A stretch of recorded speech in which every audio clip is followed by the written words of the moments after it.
So I would like to call the business meeting of the Portland Board of Public Education to order. It is Tuesday, April 2nd, 2024.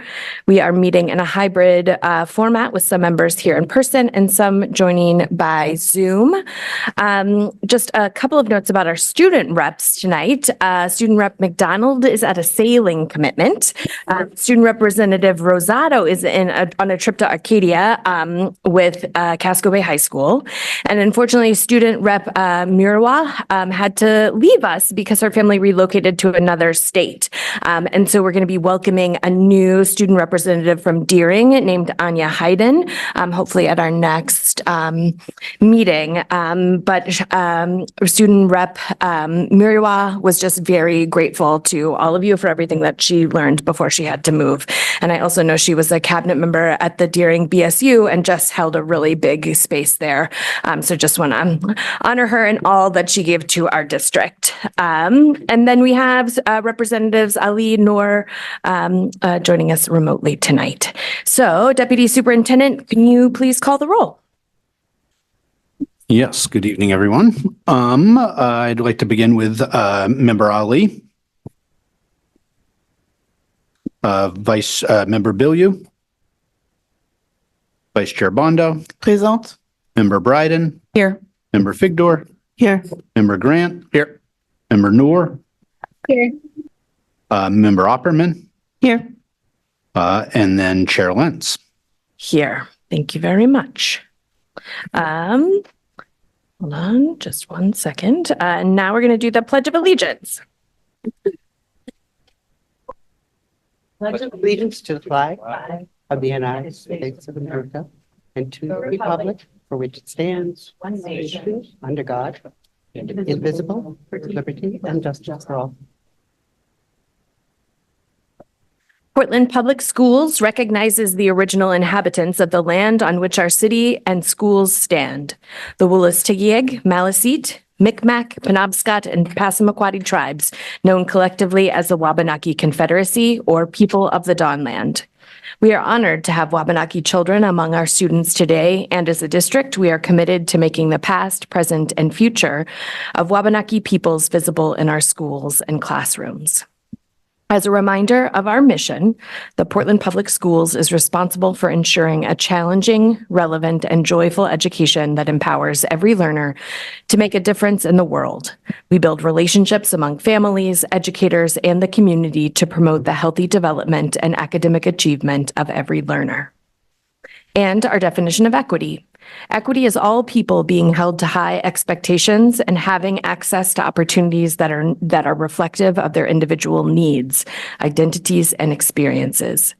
Equity is achieved in Portland Public Schools when there are no identifiable differences in outcomes and experiences for any population subgroup. Tonight, we're going to start the evening with public comment related to the budget, so the public hearing on the budget, and then we'll move into public comment not related to the budget, and then we'll just roll into our regular meeting format. So with that, I'm going to move us into our hearing. So if you would like to give public comment on the budget, now would be the time. If you want to raise your Zoom hand or come to the podium, and then I will just give a couple reminders about the guidelines of public comment. Beautiful. So members of the public may speak on any subject related to the operations of the schools. Recording in progress. That's all right. That happens to me all the time. Operations of the schools, except for personnel matters or complaints concerning specific employees or students, which shall be addressed through established policies and procedures. Comments are limited to a maximum of 3 minutes or 6 minutes for individuals using an interpreter. Individuals may not relinquish a portion of their allotted time to another speaker. The board may not respond to comments, and please refrain from responding in the audience.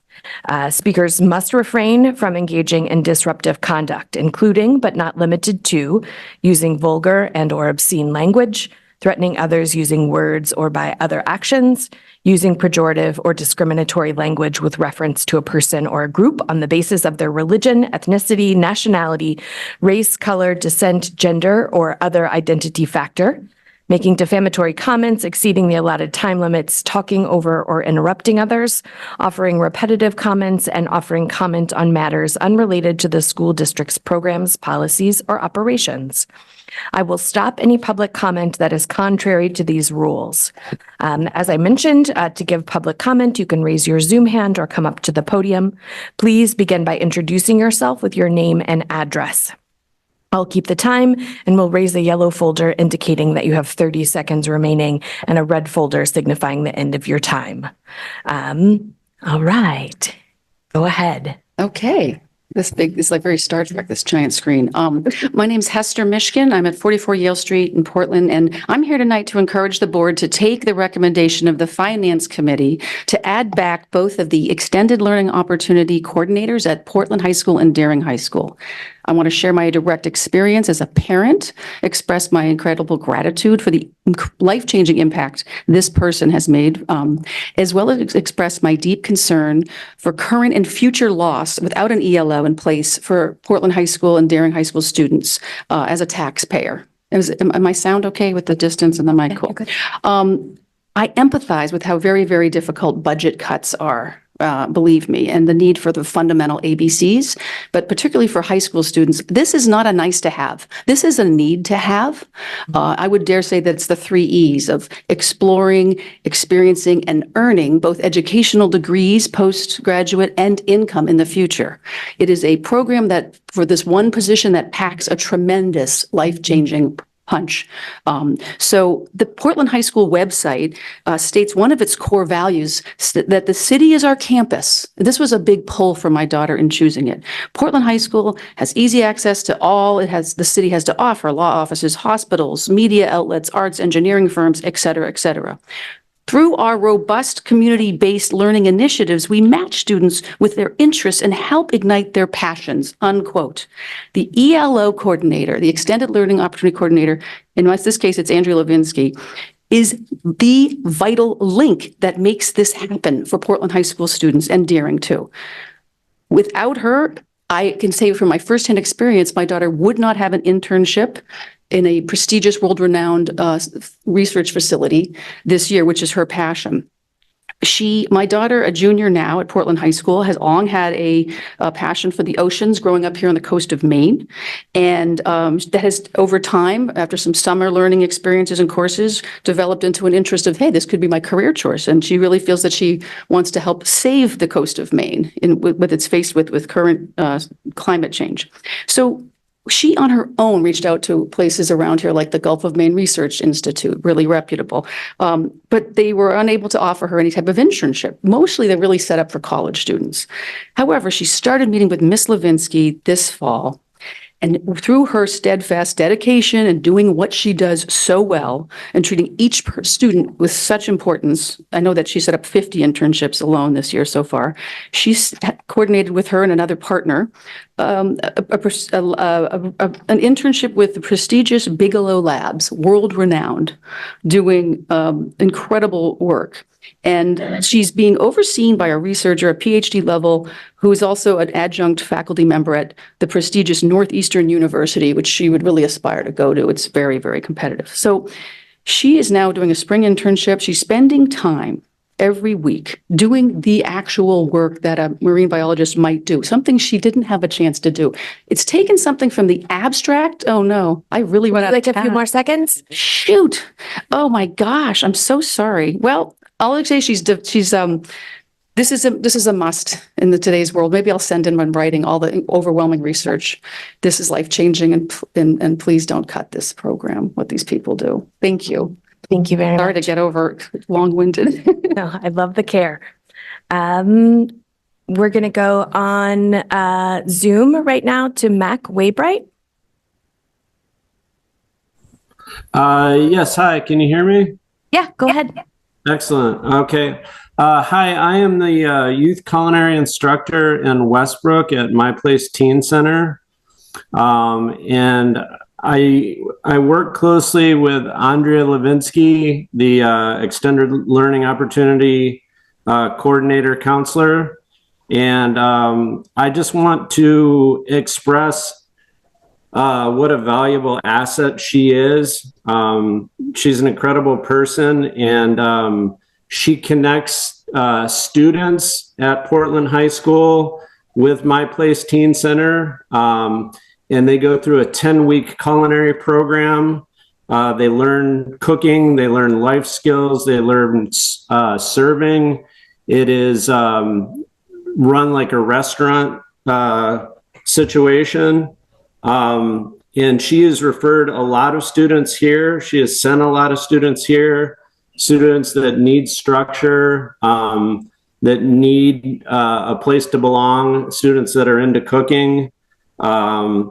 And she's been a real force.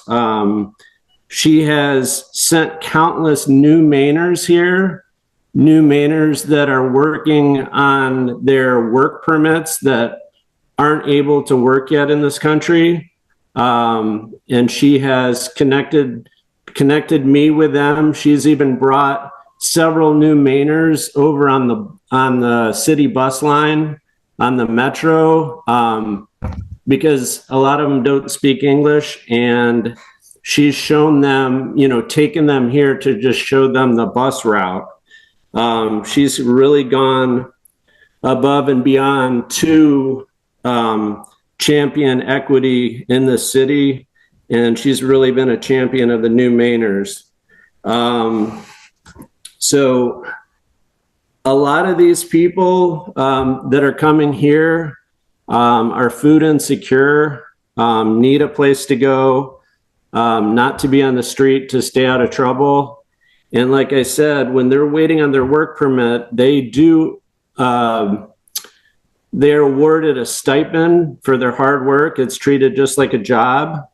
They're learning the career skills of, being on time.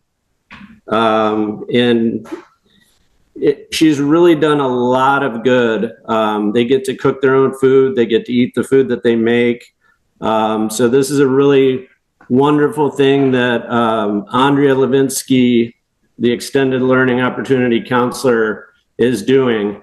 And one more thing I just wanted to add is we have an extensive application, several pages long, that she's not only translated it from English into Portuguese, into French, into Spanish. So she's an invaluable resource, and I just ask that you would keep her in her position because she is absolutely incredible. Thank you. Would you like to come forward? Hello, my name is Mallory Har, and I live at 289 Deering Ave. I am also an ESOL teacher. I've worked in the district for 14 years, and I support upper grade multilingual students here at Casco Bay High School. I'm here to urge the board to protect and prioritize the critical work being done by our post-secondary transition specialist, a 0.5 position held by Allison Perkins, which is at risk for being cut next year. And I want to begin by talking about a specific growing population within our multilingual student population, and that is that of the late arriving adolescent. A late arriving adolescent is 17 to 20 years old when they come to us. These students face staggering barriers to academic success. Most are food insecure, many arrive by themselves without family members, and many are unhoused or housing insecure. The majority have limited English to navigate the institutions that they must rely on for stability once they arrive in Portland. These students have fought mightily, and in some cases for their lives, to walk through the doors of our 3 high schools every day. Students in Maine are entitled to public school education until the age of 20, as I'm sure you know. Late arriving adolescents who do not fulfill graduation requirements in time will age out. And 5 years ago, our district served about a dozen such students. But this year, I and my colleagues at Deering and Portland are serving 50 seniors at risk for aging out in June of 2024. Approximately 50 more will be at risk for aging out in the next year. And in addition to that, our high schools are serving 236 additional multilingual students who are at beginning levels of language proficiency and who will need some specific and targeted support to transition to either Portland Adult Ed, to complete their high school degrees, or to prepare for college. And this is where the work, Allison's work of the post-secondary transition specialist is so crucial. The transition specialist serves as a strategic liaison between PPS, Portland Adult Ed, and our local colleges. She helps link this network together and shape thoughtful and realistic messaging about post-secondary courses for these students.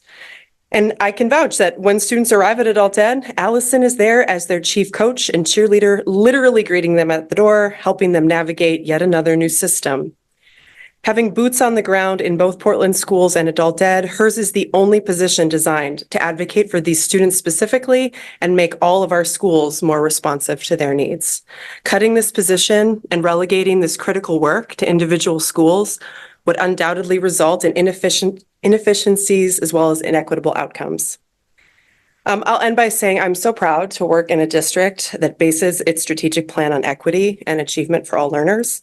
When I listened to the initial budget presentation. Time. Would you like a few more seconds? Yeah, just like a couple seconds. Yeah, go ahead. And read that part of defining equity was to, quote, vigilantly support each and every student's particular path to achieving their potential and rooting out systemic inequities. That's verbiage from the presentation. I immediately thought of Allison's work. And I really hope and I urge the board to uphold this vigilance in our shared commitment to our older newcomer population and preserve this important position. Thank you so much for listening. Thank you. Yeah, you can come on up and then we'll go to Zoom. Devin, you'll be next. Hi, my name is Noemi.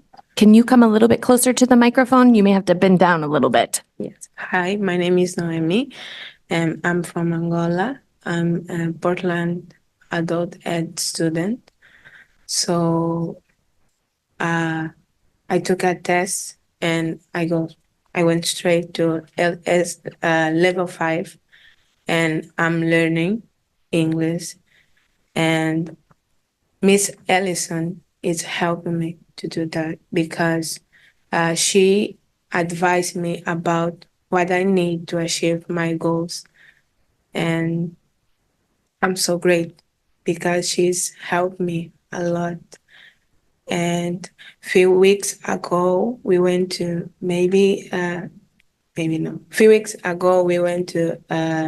during high school to talk with some students who maybe next year they will go to the adult education, and they have some concerns about that. And we talk with them, with these students about that, because they have fear about go to the adult education, don't finish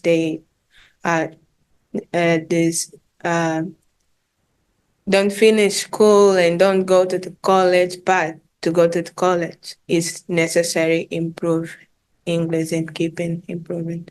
So Miss Ellison is help these students and is helping me. Thank you. Thank you.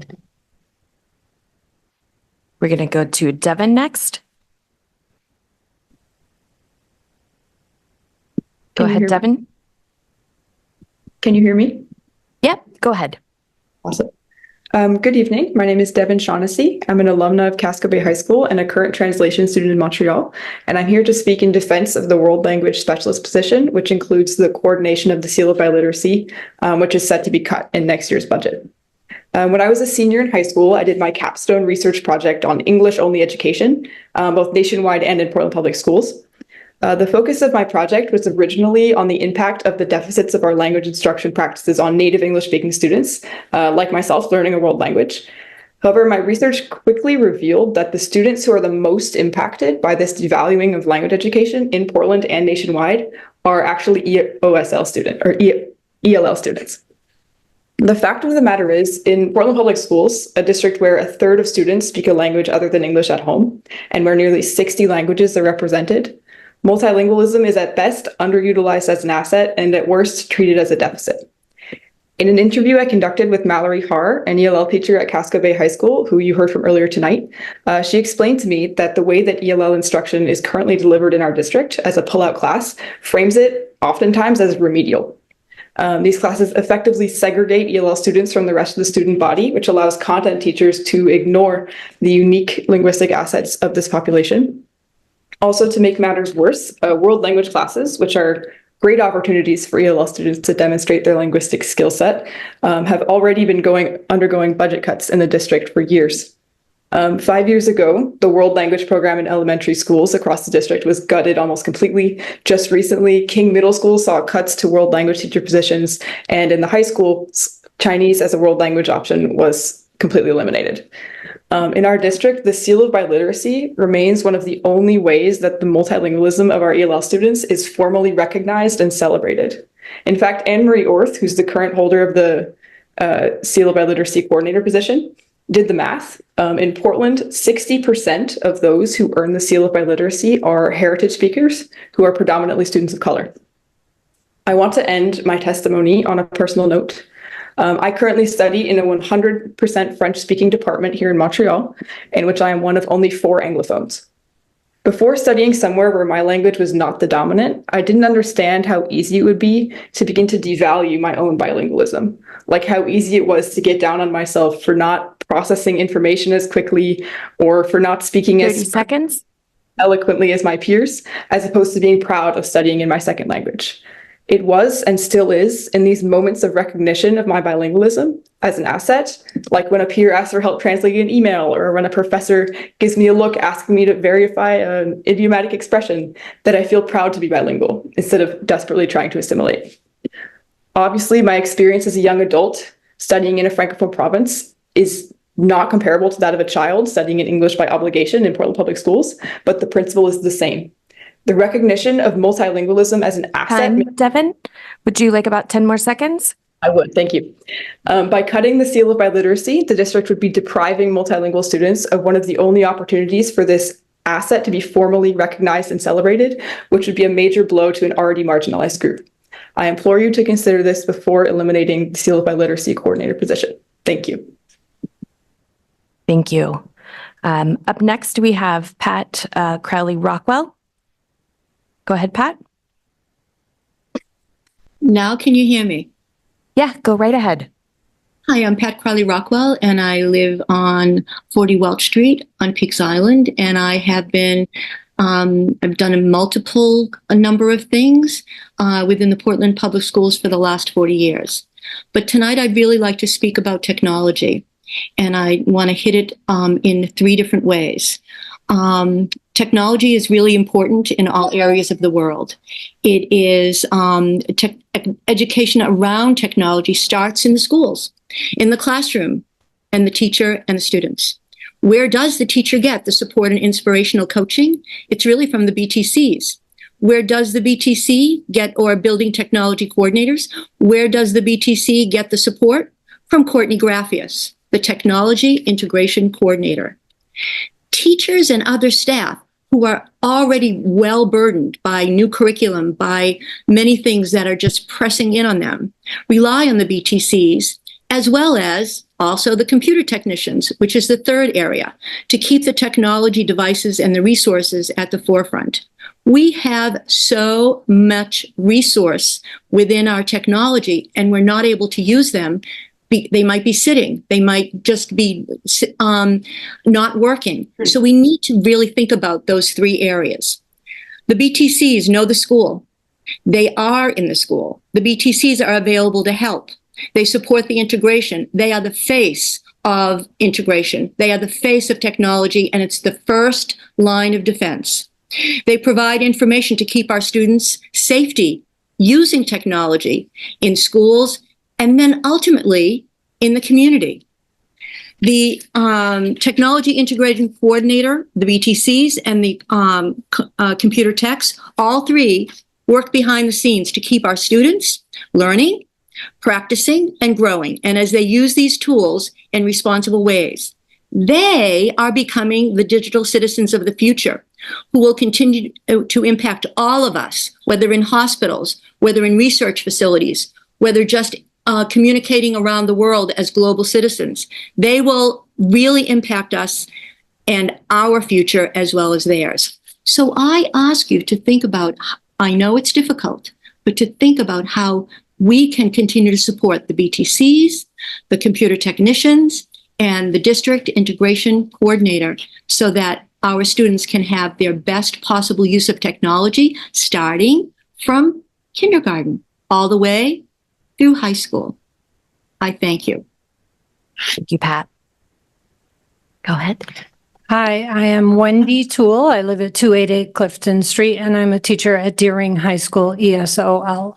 I've been at Deering this is my 10th year, and what I would like to add to what Mallory Har has said is I've seen, for the first 5 years, I saw how anxious these aging out students were because of their confusion around next steps. And in the past 5 years, since Allison Perkins has been in this position, they are reassured, they're hopeful, and I've tracked many of them as they've continued on to complete their high school diploma. They understand now they can take credits with them, and currently I've been monitoring former students from last year who are completing their high school diploma and going on to their idea is to pursue jobs in healthcare and engineering. So please continue to fund this valuable position. It's good for the schools. It's good for the Maine community. And yes, that's all. Thank you. Thank you. Is there anyone else in the room that would like to give public comment on the budget? Yeah, come on up. Hi, my name is Lisa Hancock. I live at 101 Concord Street, and I'm an English language teacher at East End School, a parent of 3 children in the district, 2 at Longfellow and 1 at Lincoln, and the PTO president at Longfellow. I'm here today because this budget is insufficient to address the needs of Portland's students. Our children are the future leaders of this city, and I'd like to see the school board and the city invest more in their education. I'd also like to see them work to eliminate the disparities in the elementary schools.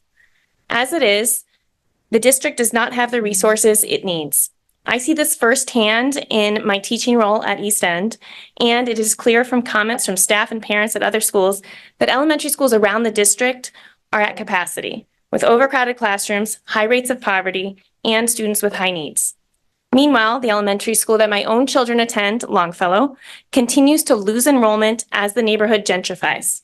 Due to this low enrollment, in the span of only 2 years, Longfellow will have lost 4 classroom teaching positions, moving from a school with 3 classes per grade to one in which the majority of grades have only 2 teachers. Continuing to eliminate staffing resources at Longfellow closes the door to opportunities for growth at the school and negatively affects staff morale. Longfellow families want their children to attend a school that is vibrant and growing, not one that continues to shrink. We have a newly renovated building and a community that is able and eager to welcome new students. The district and city should be prioritizing efforts to increase and diversify Longfellow's student body. Right now, the school does not reflect the makeup of the city in which it resides. Longfellow's poverty rate is one of the lowest in the district, and its racial makeup is one of the least diverse. According to the fall 2023 Title I data at East End, where I teach, 80% of the student population is considered low income. And at Rowe, Longfellow's neighboring school, 47% of the student population is considered low income. At Longfellow, on the other hand, that number is just 20%. At East End, 47% of its students are multilingual. At Rowe, 26% are multilingual. And yet at Longfellow, only 6% are multilingual. As a result of this lack of diversity, students at Longfellow are leaving without an increase in worldview or exposure to different perspectives, along with other important experiences that would help prepare them as they enter Portland's middle and high schools and beyond. It is time for the school board and the city to address these growing disparities and resulting inequities. Why not consider moving some students from schools with larger class sizes or higher needs to Longfellow? This would be a win-win for all schools. While I recognize the task is difficult, as president of Longfellow's PTO, I know that we will work with you to help make this happen. Thank you. Thank you. Is there anyone else that would like to give public comment on the budget? Hi, Laura Rosen, 59 Edward Street. I am mostly here to express my sincere gratitude to all of you, and in particular, the district staff and the finance committee for passing the amended budget last night, which includes many of the positions people have been advocating for here tonight. And I just want to express that it's clear that you've been listening to your constituents and that we really appreciate it. Of course, I have a couple of other comments. In terms of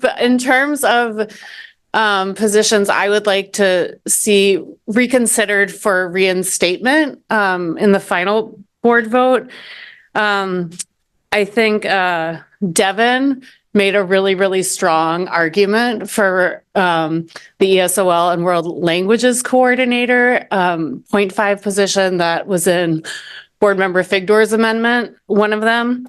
That seems really, really critical. And then also the director of STEM positions that were in Representative Figdor's amendments. And to fund this, I appreciate that you all were able to find some comfort in using the fund balance. I think that's a great strategy, particularly as you're making the investment to be able to get enhanced Maine care reimbursement in the future. So I think that's going to be a really valuable and lucrative revenue source moving forward. With that said, I do also think that that you could budget more in Maine care reimbursement for FY25 to fund those additional positions in order to not have to raise property taxes further. But that said, this is the result of last night's finance committee meeting. In particular, the reinstatement, in addition to many of these coordinator positions, of 5 of the 10 ed techs that were slated to be cut in the original budget proposal is fantastic. Obviously, we'd love to see 20, but barring that, I'm just very, very grateful for the process and for what you've been able to do in this really, really tough budget season. Thank you. Thank you. Yeah, and this is on the budget. Go right ahead. Good evening. My name is Audrey Cabral, and I'm a music teacher in Portland. I do band, and I'm also the coordinator of the music department. And I missed the vote on the finance committee last night, and I just wanted to commend you and thank you very much for putting in the ed tech position. So I know I'm echoing what somebody just said, but thank you. And for also, I have to say, as the music coordinator, for,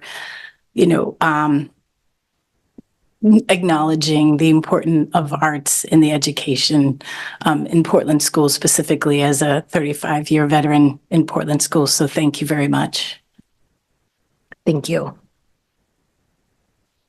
Any other comment on the budget? And if you're on Zoom and want to put up your hand, we're going to take one here in the, take your time.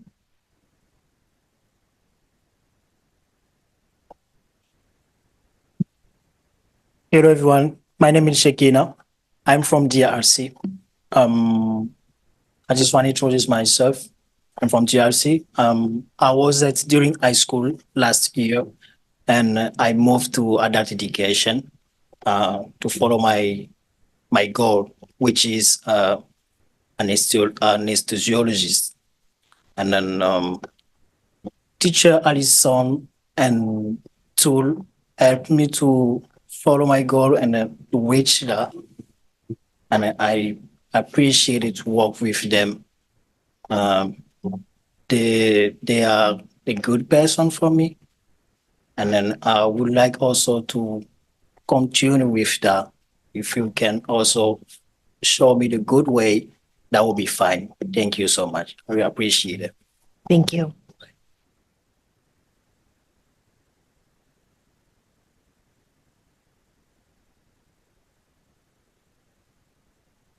Go ahead.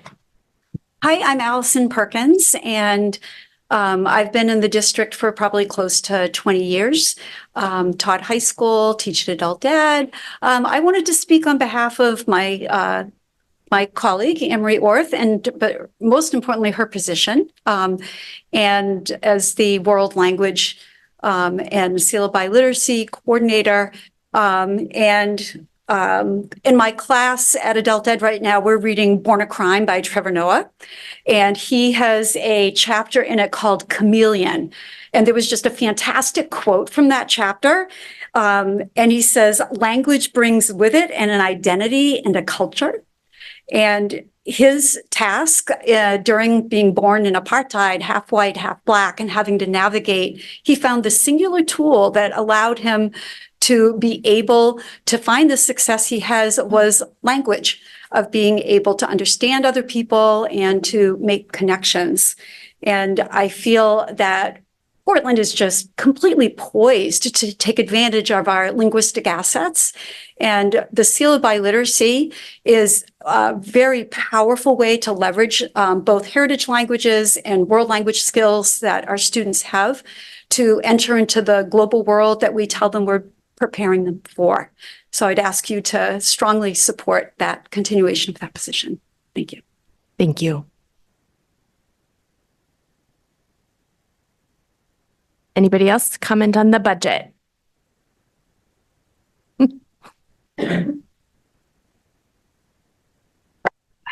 Good evening.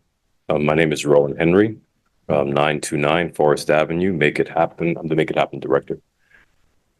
I'm here to thank the committee for recognizing the importance of the middle school Make It Happen programs. I hope the board recognizes the overwhelming and challenging work that is being done in the middle schools. I also want to thank you for recognizing that what you see on paper doesn't always tell the full story. The director position at the middle school reads as a 0.5 position on paper.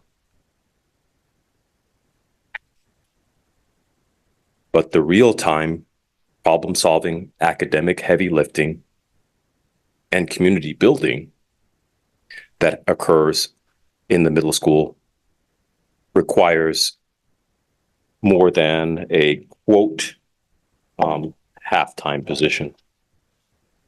The lessons learned and the communities formed also impact success on the high school level. One high school MIH student who was a former middle school student spoke to me recently, and she said, quote, "I don't think I would have had the time management skills if it weren't for the middle school MIH.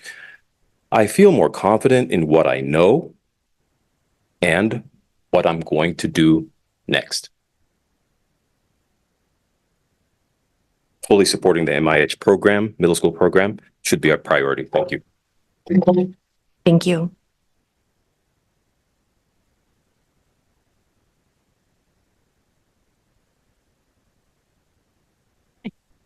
Jen Cooper, a Tech Union president. I just wanted to take a moment and say thank you to all a few members who have brought back the idea of bringing back 5 ed tech positions. It feels great to finally be acknowledged that that is an important position in our district and something that needs to be returned. So I appreciate all the work that you've put in around that. My only other thing that I'd like to bring up tonight is the concern around Maine care billing. It's a slippery slope we've been down before. I was here a few years back when we projected big numbers to come in to support our Breathe Continuum, and those numbers didn't come through. And it put a huge burden on us. And I just don't think it's a smart idea to project numbers bigger than what is already out there and hope that they come through and plan for things based on those larger projections. Thank you. Thank you. Is there anybody else that would like to give public comment on the budget? Okay. Okay, I'm seeing none. So I'm going to go ahead and close that part of public comment. And then, so if anyone has public comment to give on something that is not related to the budget or an item on the agenda, now is the time to do that. You can raise your Zoom hand or come on up to the podium. Okay, I see no one. So I'm going to go ahead and close regular public comment. Chair, could I say something? Yes. Just wanted to thank everyone who's here in the room and who participated on Zoom for your participation in providing us feedback and input on the budget throughout this process over the last month and beforehand. It's just been invaluable. And it shows just such the community really coming together to work to have our schools the best that they can be. And I just want to thank every one of you for being here tonight and for being here, some of you many nights, and just have immense gratitude for your inputs. And I know that I personally have learned a tremendous amount just in the last 4 weeks. So thank you. Thank you, Board Member Figdor. And it was almost like you took my remarks and gave them. So I'm going to just reiterate all of that gratitude. So I would like to start with thanking Board Member Bryden for her leadership on the Finance Committee and Board Members Noor, Opperman, and Figdor for their work on writing amendments and navigating a long but productive meeting last night. I can't believe it was only last night. I also want to thank Superintendent Scallon, cabinet members, and everyone in central office who are making sure that the board and the public have the information they need to move this budget through the process. What you don't see in these meetings is the hours and conversations and meetings and emails that make this budget move forward, and the incredibly long hours and thoughtfulness that people in this room are putting into this process is remarkable. So thank you. I don't think thank you really captures it. But I also want to thank members of the public that have engaged in this process so thoughtfully, from emails to meetings to public comment. Like, it is just so wonderful to see so many people caring so deeply for our district. Like, that is what it's all about, and everyone has reaffirmed that in this process. So tonight, we're going to have the first read of the budget, where we give all the highlights from what happened last night at the committee meeting, and then we'll collect any last questions. Next Tuesday, we'll have another budget hearing, so we can have more public comment next Tuesday, and then the board will make any final amendments and hopefully vote to send the budget to the city, where they will begin their own process with both our budget and theirs.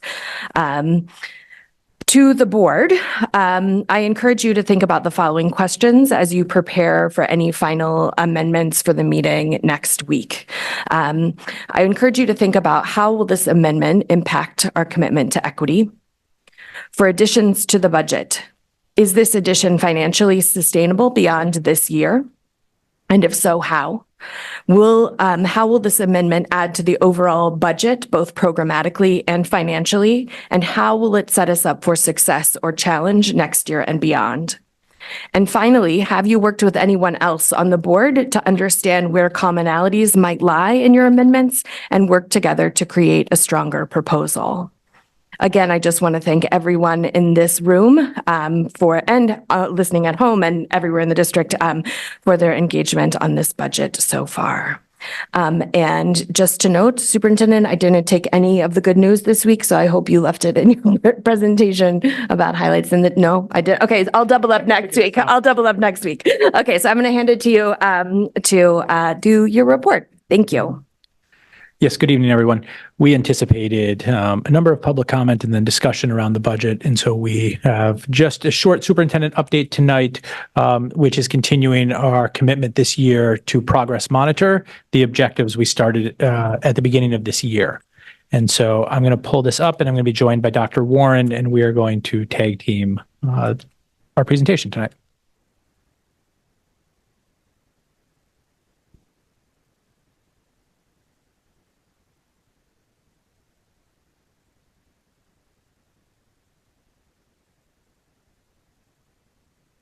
So as we've shared and as we've done, and I think we're almost to the last of these, we have one more in May. We identified 4 objectives, and we have committed to monitoring the 4 objectives and the underlying initiatives twice each this year. And so this evening, we will be doing the second monitoring of Objective 4, organizational coherence. Our systems work, save time, and allow us to focus on outcomes for students. As a reminder, these were identified in partnership with the cabinet and with the board because we did not want to wait for the emerging strategic plan to start our work this year. And we want to start it this year, but also recognize that these items were not going to be achieved in 1 year alone. And so our commitment is to keep you updated on our progress, both the good and where we're making it and where we're off track and where we need to adjust. And so you will see that tonight as we go through it. Overall, we're on track with our efforts to create organizational coherence through district-wide systems, strategy, and budget. Our budget and central office reorganization has slowed some of the work on standard operating procedures. You can see the 4 objectives or initiatives there with 2 at risk and 2 on track, and we will be sharing on each of those. And with that, I believe I'm going to pass it over to Dr. Warren to share out on objective 4.1. Great, thank you. So 4.1 focuses on our commitment to standard operating procedures. And as we've talked about in past meetings, this is something that we are working on across the board. So it's not just in, say, the operations office, transportation, although it is that, but it's across the board that we are trying to bring more structure, consistency, and coherence to the way that we not only do the work, but document it and make it possible to share with others. So we have been making good progress on this. And you can see that our commitment by June is to have initial SOPs across all areas of our work, and where it's relevant to do training or at least an orientation for the staff that will be using those. And then we have them housed right now in a kind of informal hub, but we'd like to move to a more formal hub by then. So that's where we're heading. In talking about this in cabinet last week, we realized we sort of hemmed ourselves in a little bit with our own categories. We're not so much seeing this as at risk as needing a little bit of more love right now. We have done a lot of this work already, but we need to lean in, do some more editing, tighten up some of the SOPs that we've already written, and then focus in on how we build a better library that will enable us to house these in the long run. We have been a little bit sidetracked, I think, by some of the other work that's been going on, but there are actually quite a few SOPs that have already been developed, and we have high expectations for ourselves about all the other ones we will continue to develop. I just wanted to share so people get a little bit of a flavor of this. The SOPs differ quite a bit depending on the office that we're trying to capture them for and the specific audience that they're being written for. In general, the focus of these is mostly on central office and making sure, at least initially, that we have the systems and procedures in place that we need to make central office function well. You'll just see 3 examples here, one from multilingual, one from human resources, and then another from transportation. And part of what we're learning and sort of wrestling with as we do this is around what you might call the grain size. So how deep are we going? What's the level that we get to for a given SOP? And it will vary. We're, I think, learning to be okay with that. Something that a bus driver might use for checking out the bus before going on a trip is going to be down to a much more granular level than perhaps something that might be used in a different office related to an HR function, for example. So this is just to give you a sense of how this is playing out across the organization. So as we move forward, we'll be making a big push around April and May to revisit the SOPs that we had already committed to creating. We'll be working on that library with help from our communications team. and then identifying and working on the next round of SOPs. We've done 2 rounds so far that we've identified, and we'll be working on a 3rd round. The other thing I should note is that this is also part of the emerging strategic plan that is currently being worked on. So it's not like this is one and done in this school year. This will be an ongoing strategic priority for us as we head into the new 5-year strategic plan. Just in transition as we go, one additional thing that came up as we did reflection on this, right? Because this is supposed to be an iterative process where we're reflecting on it, our progress, et cetera, is that in this case, I think we somewhat set our goal a little bit too hard about the production of specific SOPs versus the mindset that goes along with this and this idea of getting in the habit. And so that was something that actually helped inform as we think about the emergency strategic plan as well. 4.2 is we are on track with developing a 5-year strategic plan with support from our partners at Attuned. By June 2024, we had committed to establishing a new 5-year strategic plan and to progress monitor 2 times per year each of the priorities for this year. One of the things I think it's worth noting is our strategic planning work is building on the work of the Portland Promise. It is not starting from scratch.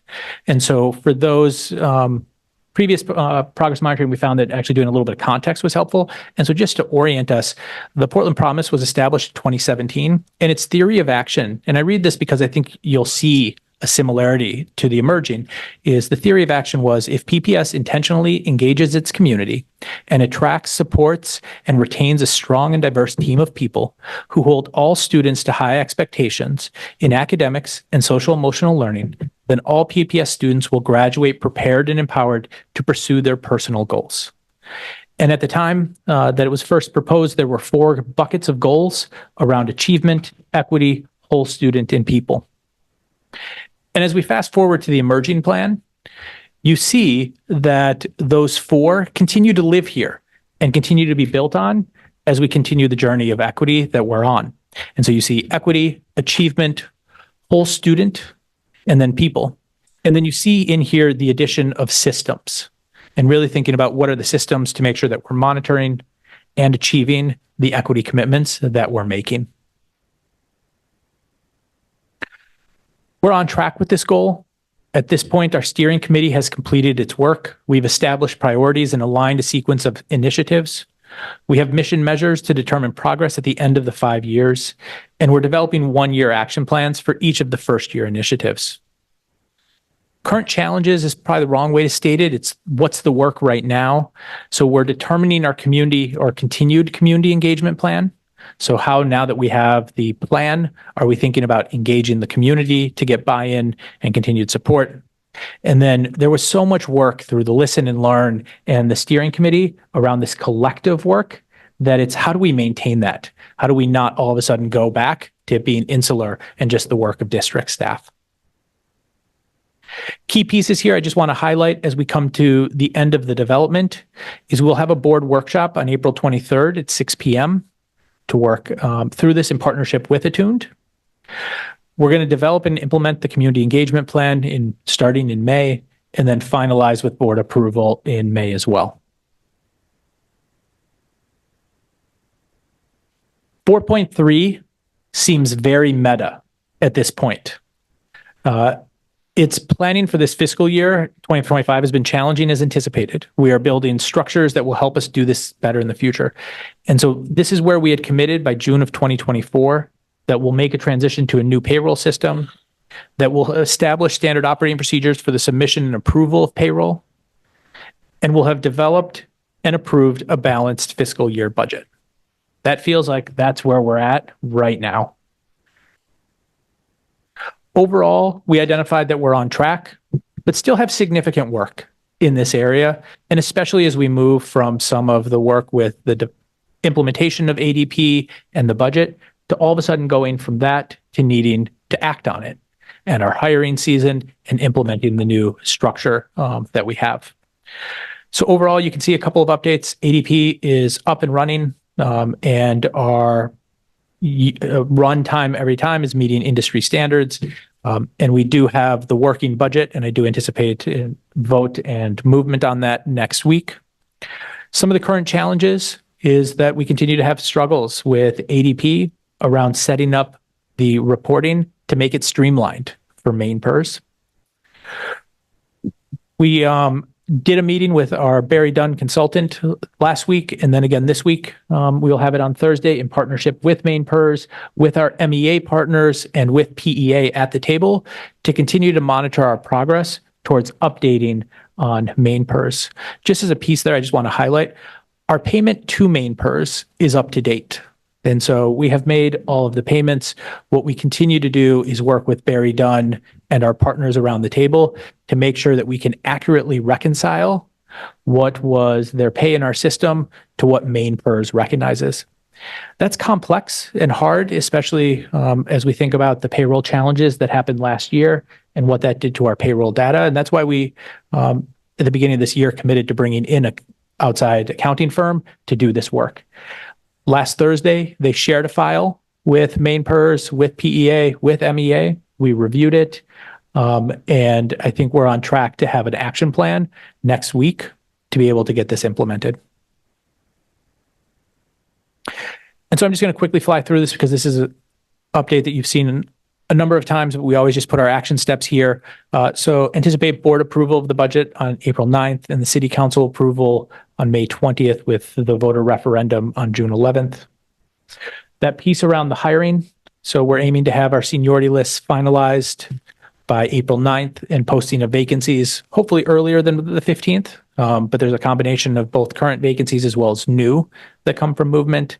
And then we continue to work with ADP about internal reporting purposes. And so you see that we're aiming to have that done by the end of April. Going to pass it over to Dr. Warren to finish out what is probably the least exciting of our 4 topics for progress monitoring. But this is going to be a good ending. Yeah. Yeah, go ahead. Yeah. Can you just give me, just to clarify, the seniority list of analyzed? What's the meaning of that? Yeah, I can give a very quick version of that. So when we have potential reductions in force, so the number of ed techs we have in our system is going down. The number of school-based secretaries that we have is decreasing slightly. That movement happens based on seniority, how long an individual has been working with Portland Public Schools. And so it's not school-based, but it's by the overall system.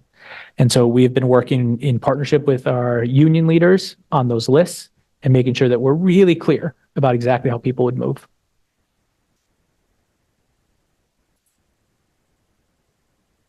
Okay, so objective 4.4 is related to our commitment to our district-wide safety and emergency management plan and the associated actions and trainings and things that go with that. So by June, we've committed to having that district-wide plan, which is due for board approval in May, training staff and students on ALICE active shooter protocols, and regularly convening a new district-wide safety and emergency management committee.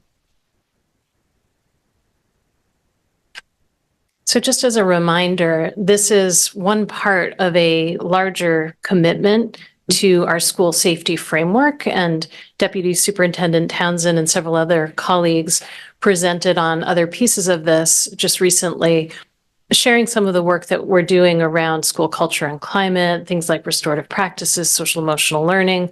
So all of these things are part of one bigger picture in terms of how we are thinking about keeping our students and staff and our schools safe.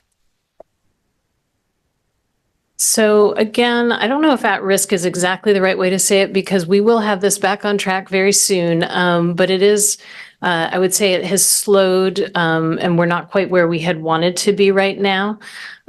We have done a lot of work this year. And again, I appreciate and need to celebrate the work that Deputy Superintendent Townsend has done to lead a lot of this work together with school leaders.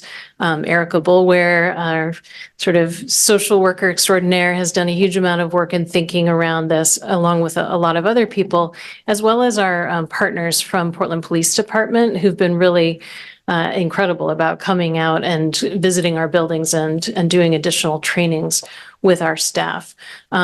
So huge kudos to all of those folks. And as we move forward, in both sort of speeding up and at times slowing down, right, where we have to slow to get things right.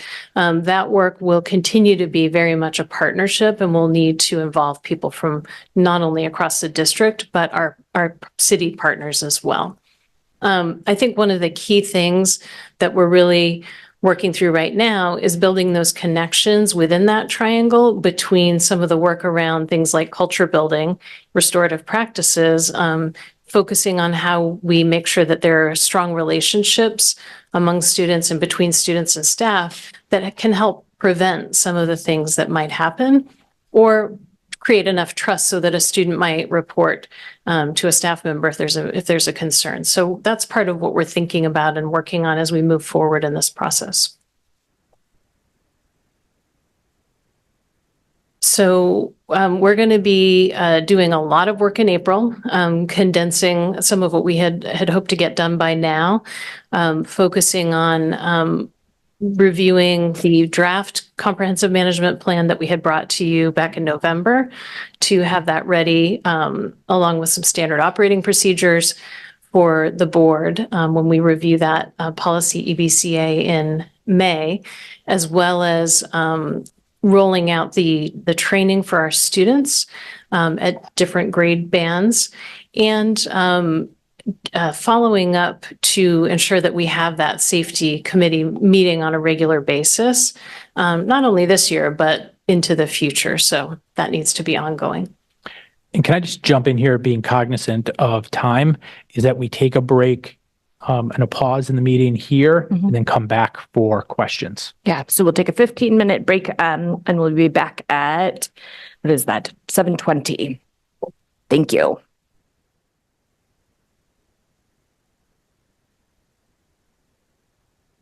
Okay, so I think let's now move into questions. Is that, or was there anything left on that last slide, Dr. Warner, Superintendent Scallon? Yes, Vice Chair Bondo, go ahead. Thank you. Thank you for the presentation. I just have a few questions on the training, on the safety training. So I just wonder, how often are we doing, or we just have a requirement to do that one once a year? Or we have our own calendar, ongoing calendar, then we can make sure that the protocol is well comprehended. So how we do that? I just want to understand. So they're training, and then there's drills, and they're sort of connected. And there's a whole calendar of drills that we're actually required to do by state law. And I should have noted that actually, because Deputy Superintendent Townsend has led that work with the school leaders, and we were actually just talking about it today, because there's another round of drills coming up soon for the schools. So he will continue to work with them on making those happen. So there's sort of training around the concepts of what to do in an active shooter response, but a lot of that actually kind of plays out in practice by doing these drills. Okay. So, and as we move forward, I think we'll continue to evolve our understanding of what we think the right type of training is and the right cadence of training. The initial ALICE training for staff was done in the summer and the early part of the school year, with the follow-up training with our police, Portland Public Police partners coming in, Portland Police Department partners coming in. And now we're moving on towards that stage where we want to do some, I think relatively limited training. It's not the same thing that adults would get, but for students as well. So it's sort of it's an ongoing thing throughout the year. And we'll, I think as we go through this, continue to learn and refine what the right cadence is. Okay. So how do we have any ways to measure the way we've been doing those protocols to make sure that, people really understand and they follow the protocol the way it is? Because just do the training without having any evaluation strategy on the place. That's exactly why I all the time keep asking you. What's the result? So I'll share my initial impressions, and I'll let the deputy superintendent share as well, because they've been doing it for longer than I have here. But one of the things is to gather feedback on training itself. But another thing is to actually debrief with people after a drill. And if things didn't work quite right, that's an opportunity with a school team to fix it. And then there have been some incidents where there was a threat or a scare, and we have had an after-action review with the relevant team members in those situations to debrief and figure out, okay, what worked well, what didn't, how would we do this better the next time? But do you want to add to that? Yeah, that's one piece I was going to build on. Just, I think some of the evidence is in when we've had some situations, just how things have been executed. So that's part of the demonstration of kind of the learning as well. Just with the drill logs, they keep track of the kind of timing and things like that in terms of the evacuations as they do the practices. So there's some of those pieces that are part of kind of assessing how the impact has kind of gone out. And then we've gotten a fair amount of feedback just from the our engagement, the follow-up trainings with Portland Police Department. And so that was just a lot of positive feedback about depth of understanding there. Okay. So let me just get back and to make it clear. So with what happened last time, that's the time we have a time to review and to assess what happened and building some different ways to do it. That's all understood, right? Yeah, I mean, I think we're constantly learning, and every time anything happens or there's a perception of a threat or anything, we're learning as we go, and we're learning from our colleagues at Portland Police as well. But we have already built a baseline evaluation toolkit, so each school can have and using that one to keep adding some other challenges. Or you just, when you have those training drills, then you have to evaluate and assess people and asking them how everything went. Well, I think one thing that's happening is each time a school engages in a training or a drill, or just in a conversation, we're getting a lot more questions about very specific things, which is actually helping us to think about what are the things we need more answers to that may not be in our area of expertise, where we need support from Portland Police or from an expert maybe in a different area, or even the fire department. We were talking today about the need to bring in our architects who have a lot of experience related to school construction and the way that buildings are constructed and windows and doors and all that to help us understand the safety aspects of some of those design features. So it's like a constant process of gaining feedback and then figuring out how we can improve. So, but we didn't do with the student, right? So let me see the schedule. Not yet. The schedule. Yeah. Okay. So I would like to see the feedback from the students. Yeah. Thank you so much. Yeah, Thank you. that's a great point. Thank you.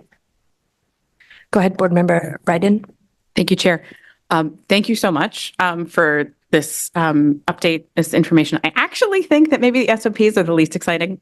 And I meant the overall initiative. Yeah, I didn't mean to put shade on Dr. Warren on that. Yeah. I could be with you on the SOPs. So I don't have a question specifically, but I wanted to just underscore how important the SOPs are and just give them a little bit of love because they're so boring, and I think that, that sort of work it's not flashy and it's really tough to get folks excited about it, but it is so critical to build the foundation of everything else that we need to do. So I wanted to express my gratitude. Thank you.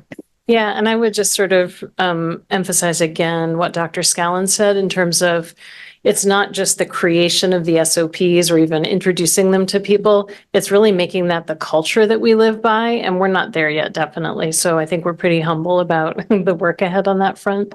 Yeah. Board Member Victor? Thank you so much. And I want to echo Board Member Bryden's comments. And I just had an observation, which was Dr. Warren, when you were talking about the SOPs and the working to build systems and rigor and coherence, it made me think about the work that we've done over the last 6 years on the curriculum side and how critical that is to have that clarity and that action, that theory of action across the district and all of our work. So I just wanted to lift that up as seeing the similarities and how you talked about it and how I've understand it. Last night was late.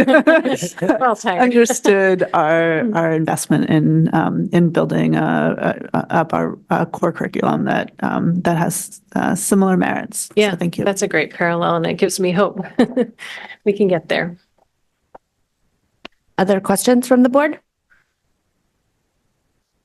I just wanted to, I have several student representatives' voices in my head around the ALICE trainings for students.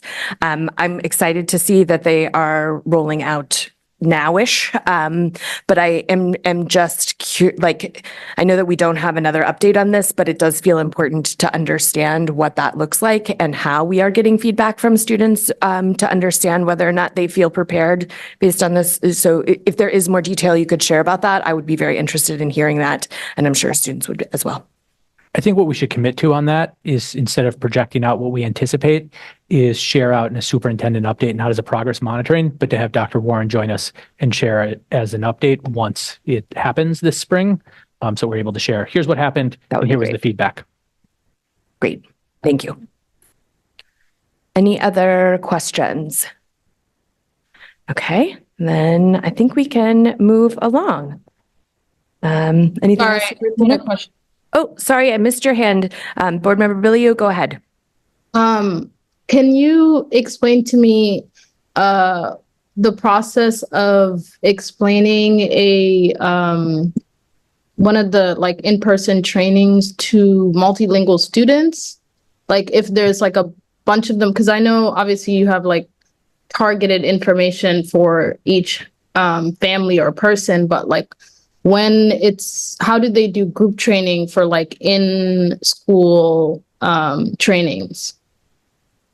And let me know if that question makes sense. So when you have when you're doing a on-site shooter training, how do you display that to the multilingual students? I mean, so again, I'll ask my colleagues to weigh in too, but I think part of it is making sure that we're being inclusive, just as we would with any other educational effort and training. So making sure that there's, language accessibility for people where needed, maybe additional support and training for folks in their own language, translated as needed. So I think it's about, and it's going to differ a little bit by school and by student population. But I think it's just being intentional about that, that adjustment, the inclusion and the outreach. So sorry, I'm asking this question in terms of what have you done and not necessarily what will you do. So how have you included, or how have you specifically created that inclusion? Because obviously they're not going to, there are some folks that aren't going to understand a in-school training by just saying go here, go here, go here. So what has been the process to make them fully understand what the training is trying to state, I guess? Mm-hmm. I mean, so the student training itself hasn't happened yet. I think what the students have been experiencing, which is actually kind of part of the larger training, but it's not framed that way, is the drills. And I can't speak to how each school is handling it, but I think every school has their own, relationships with their student body and the responsibility for making sure that each student that is participating in a drill understands what's happening. But Deputy Superintendent, do you want to add to that? Yeah, no, I think, this, I think lines right up in, teachers, kind of core competency in terms of particularly for ESOL, staff, engaging them in the actual kind of walking outside and doing the little drills and doing mini versions of that where they know students will need a little extra time and communication. Language may be one barrier, but there are certainly others, just as we even think about, evacuation drills and as we scale that up. So, that's part of the planning that's going into specifically kind of, how to engage folks around the violent critical incident and kind of the ALICE protocols. So that's a level above what we've done, but certainly lots of experience in just walking through and actually doing it. So it's not just oral, but there's physical experience kind of modeling and demonstration so that, everybody's familiar and aware. Okay. Thank you for that, Aaron. Yeah, I appreciate that sentiment, and I appreciate. Yeah, I didn't know that they weren't they weren't already happening. But yeah, I think it's important to have like targeted resources, because obviously the disconnect can happen. And I think if we're or like that part of equity and inclusion is ensuring that we have resources for folks that, you know, aren't going to be included or not included, but when they are participating, it's not going to be as strong of an understanding as everybody else. So I think I would just caution taking that extra step of ensuring that there are other resources that students can rely on. Yeah, that's a great point. Thank you. Any other board member questions? Just double check the Zoom one more time. Okay, beautiful. So thank you very much for those updates. I'm going to move us into the report of the secretary. So up we have consideration and action to approve the meeting minutes of March 19th, 2024. Are there any corrections to the meeting minutes from March 19th, 2024? Okay. I'm not seeing any hands, so the minutes are approved as distributed. And then we have in our new business, wait, or did we say, were we going to make a change here, Deputy Superintendent? Can you remind me of what the change was? Yeah, the board docs is updated. So if you refresh, we should be at old business. Yeah, starting there. Starting with old business, is that correct? Okay, great. So we have old business, which means we have some second reads for things tonight. So first up, we have the consideration and action to approve changes to policy IHBEA, programs for multilingual learners. So do I have a motion to approve those changes? I'll move. Oh, thank you, Vice Chair Bondo. Is there a second? Thank you, Board Member Opperman. Are there any questions from the board on these changes?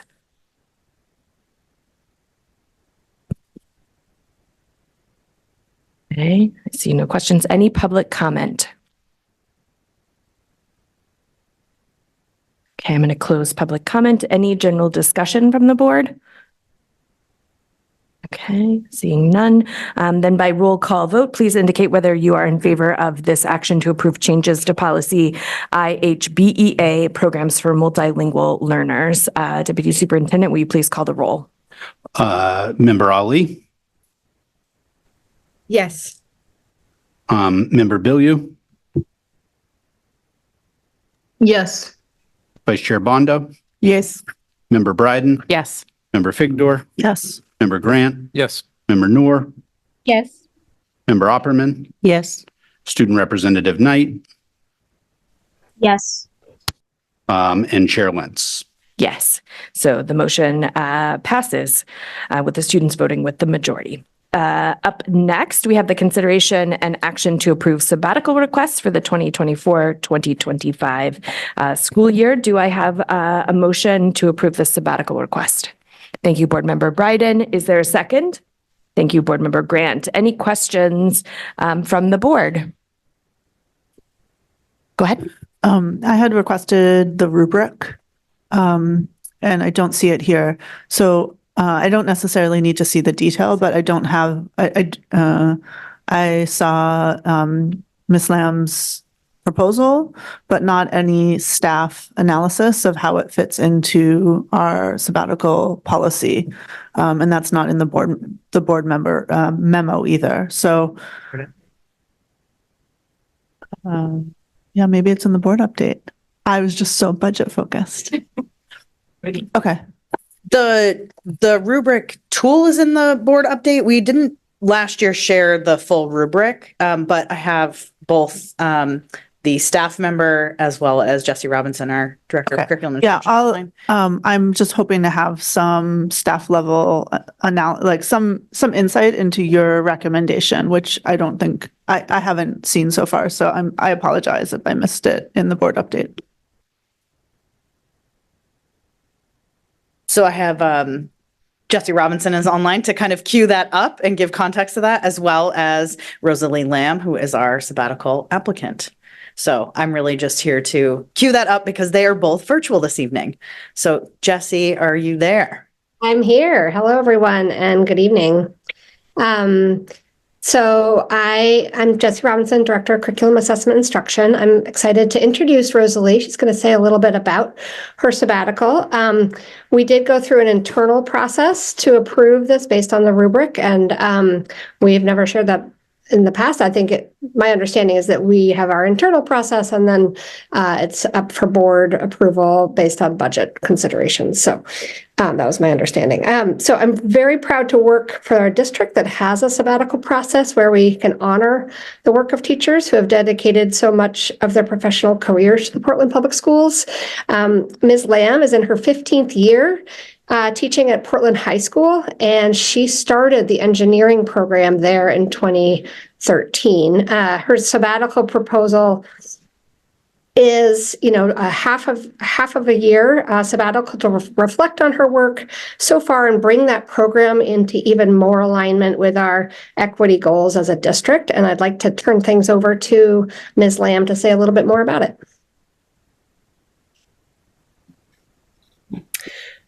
Hi, so I'm Rosalie Lamb, and as Jessie said, I teach physics and engineering at Portland High School. And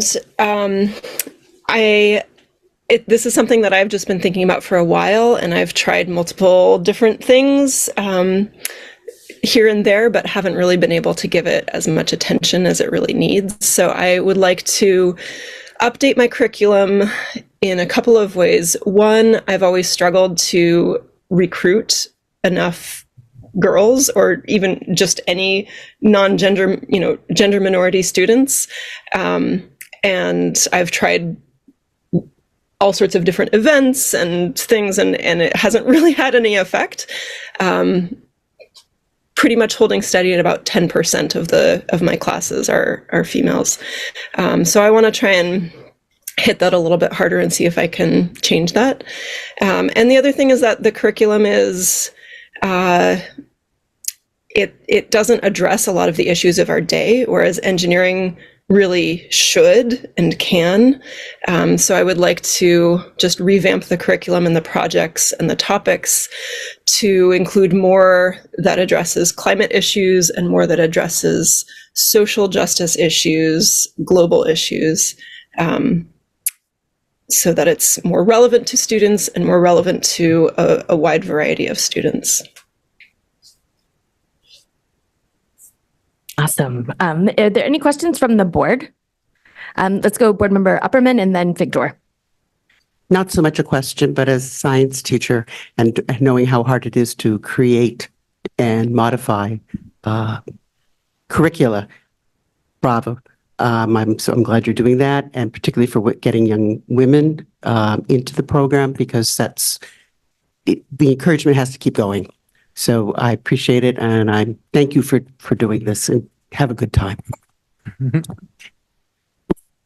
Hello, Rosalie.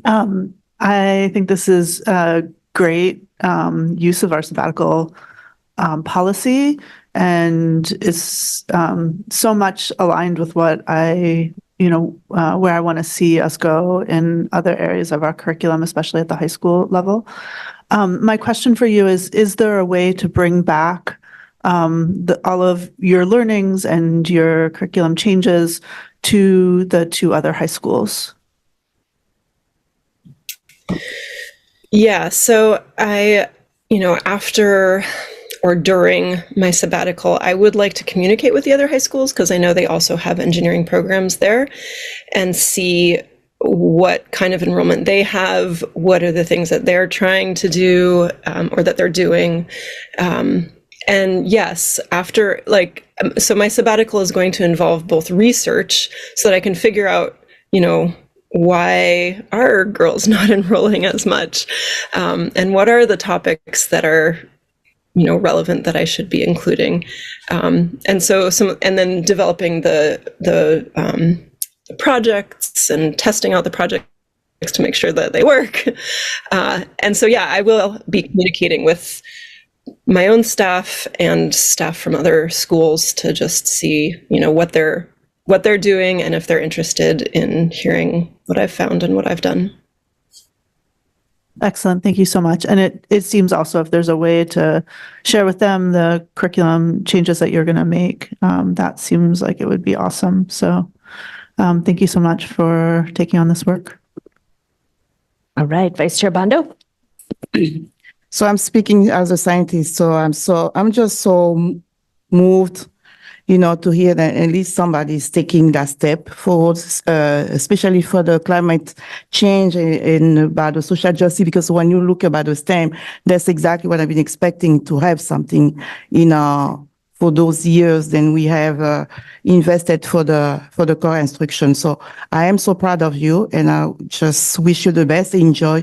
So one thing I just want to make sure on the salary, because I read and we have some 50% going. So everything included as a benefits as well, or just the rough salary? Just want to make sure. Then she has the full package. Yes, and Rosalie has opted for the half-year sabbatical, which I believe she plans to do the latter half of next school year. Okay. So she remains on contract as she would. And I'm ready to vote for it. So I'm so proud of you. Go for it. And just one last comment on this, just like super exciting. I mean, I just think I hear that your room is a cool place to be because students just really respect your take on engineering already. So to consider that these enhancements will be there, I think that that's awesome. I think I loved that you introduced this beyond the gender binary, that it's not just about female students, that it's about just getting more genders in engineering, and that I think will just like magnetize your class. So thank you for the work and the curiosity that you're bringing to this field. Any other comments or questions from the board? Okay. Any public comment? Oh, sorry, I have a comment. Oh, Nyla, Board Member Billio, please go ahead. I'm sorry, I missed your hand again. No, it's okay. I just raised it. I'm just wondering if you can give us like a glimpse or an idea of where you're going to be doing some of this research. It's really hard for me to imagine like where you can go look for information to help you increase participation in a class or in a program. And so I know like obviously that's not really in my face to ask, but I just want to understand like what that work is going to look like where, if there's even places to do that work. Well, so I think, let me just clarify your question. You're asking me like how I will be doing this research to figure out how to increase enrollment? Is that? Yeah. Like specifically like what type of institute, like, sorry, I'm just thinking like, are you going to work with higher ed or like work with certain institutions, or is it just going to be like just kind of like you doing your own work online thing? Sorry, just I understand. Yeah, no, I'm not planning on doing like higher education type of research. That's like, I'm not planning on publishing something. I guess what I want to do is just really communicate with the students in my school. I want to understand if they're not going to, like, if they're not interested in engineering, why not? If they're kind of, what would be the barriers as they see it? For example, one of the things that I've heard is that, engineering at specifically at my school, in my room, has a reputation as being for boys, and that, a girl taking my class this year said, oh yeah, my friend was like, oh, I don't want to take engineering because I don't want to be the only girl. So just learning about what is in the heads of my students currently, through surveys and maybe focus groups or something. And then also I'll obviously be communicating or doing research kind of just nationally to see, because I know this is not the only place that this is an issue. And I'm not the first person to have thought about this. So, I mean, I have done some research online already, because as I said, I've been trying to crack this nut for a long time. But I will, I'll be doing more. I'll be communicating with different engineering programs. But in my experience, I feel like the people that I've talked to in higher ed, in engineering, especially if they're men, they haven't they're a little bit just like, it's not their We focus. understand. We understand. We Yeah. understand. Yeah, no, thank you. I just wanted to get like a glimpse, and I really appreciate that it's going to be more hands-on in trying to understand with the current student body, rather than just heavily focusing on higher education research. So that's just what I wanted to ask. Thank you. Got it. Yeah. Yeah. Because I mean, I've looked at that before and it hasn't worked. So, Thank you, Board Member Billiou. I have Board Member Ali, and then I'll move back to public comment. Hi, Ms. Lam. It's so nice to see you, and I'm really excited. I'm really excited about your future work. I remember being a student in your physics class, and some of the things that would have prevented me from taking that class, not being confident in math, or just feeling like physics is such a, what is it called, like a fear-striking subject. But as I've gone on to like higher education, I had a rude awakening that it really is the fundamental of all sciences. So I'm really excited. I'm really excited and looking forward to what you come up with and how that helps education and excitement for math, as daunting as it is. Thank you. Thank you. Awesome. Thank you, Board Member Ali. What a cool connection. Okay, now I'm going to move to public comment. I see one hand raised. Ms. White, go ahead. You have 3 minutes. Yes, thank you. I anticipate taking much less than that, but I just, as a former recipient of a sabbatical myself, I just want to urge the board. Sounds like you are enthusiastic for Ms. Lamb's sabbatical, but I would definitely like to encourage you to vote in favor of granting the sabbatical, because the work opportunity for us to dive deeper into our content area and bring it back to our students and to our colleagues is really invaluable. And I commend you, my colleague, Ms. Lamb, for applying for a sabbatical. And it's just really great. And we're lucky to be in a district that values our continuing education and how that we can bring that back to the classroom. Thank you, Ms. White. Any other public comment? Okay, I see none, so I'm going to go ahead and close public comment. Any board discussion?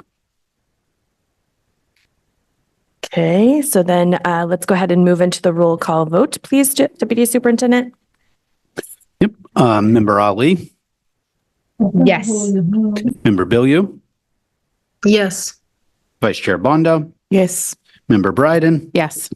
Member Figdor, Yes. Member Grant, Yes. Member Noor, Yes.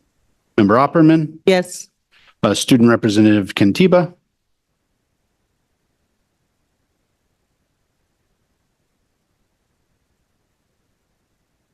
okay. Student Representative Knight, Yes. and Chair Lentz. Yes. So this motion passes unanimously with the students voting with the majority. Congratulations, Ms. Lamb. We are excited to hear how it goes. Next up, we have some new business. So we have, first up, we have our first read for a Quebec City field trip. Who would like to speak to this? Go ahead. Yeah, I'm very excited to speak to this tonight. We have a few folks who I'll cede it to in just a moment, but excited to bring forward for a first read the approval of a field trip for 8th grade French students at Lincoln Middle School, plus a few other former French students at Lincoln Middle School to go to Quebec City in late May, early June as a field trip to put their French acquisition skills to the test in a native language environment there.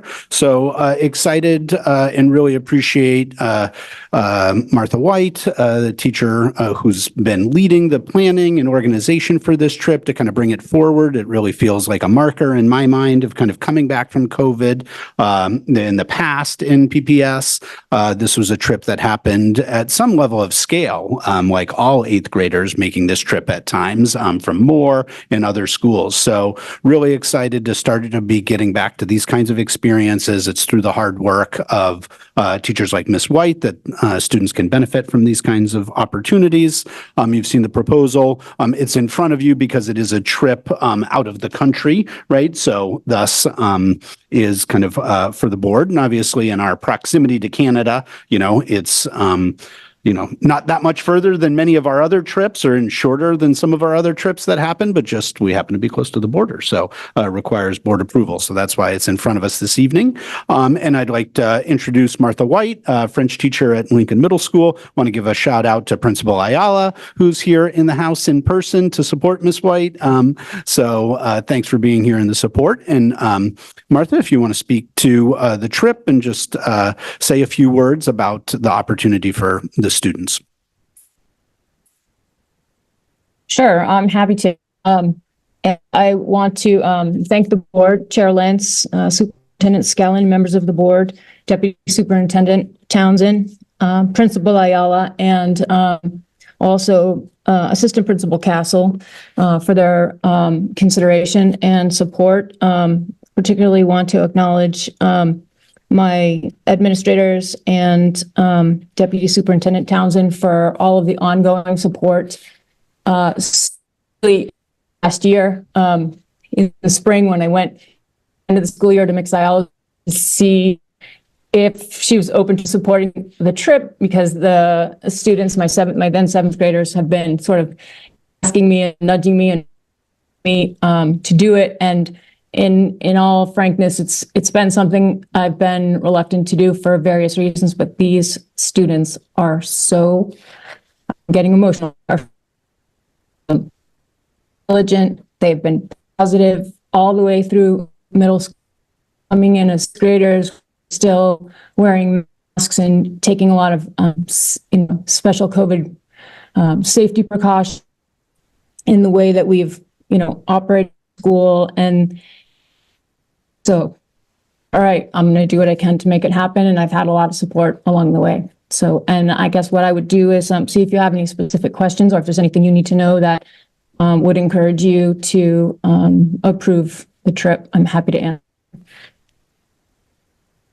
Thank you, Ms. White. Okay, any questions from the board? Yes, Vice Chair Bondo, go ahead. Ms. White, do you speak French? I don't know if you can hear me, but a little. Je voudrais savoir si vous parlez bien français. You call on Ms. Bondo, but I can't hear what she said. Vous parlez bien français? Je parle français, j'espère que je parle bien. D'accord, je voudrais seulement savoir, le français qu'on étudie chez nous à l'école, c'est le français de Québec, Canada, ou bien c'est l'européen? C'est l'européen. Okay, d'accord, thank you. So I just asked her because we going in Quebec. So I was asking if our curriculum is the Quebec French or the European French, because European has the best French. That's why I do speak. just want to make sure. So that's exactly what she says. So thank you so much. I love that. You're welcome. Other questions from the board? I just had a couple of questions, which I also just preface these questions with, every time I meet a young person in our district, I always ask them what is the thing that you'd change about our schools, and what is the thing that you love? And when I talk to middle schoolers and high schoolers, the thing that they always love is field trips, and the thing that they want more of is field trips. So I think that I think that this is a core memory building experience for our young people, and so I totally support it.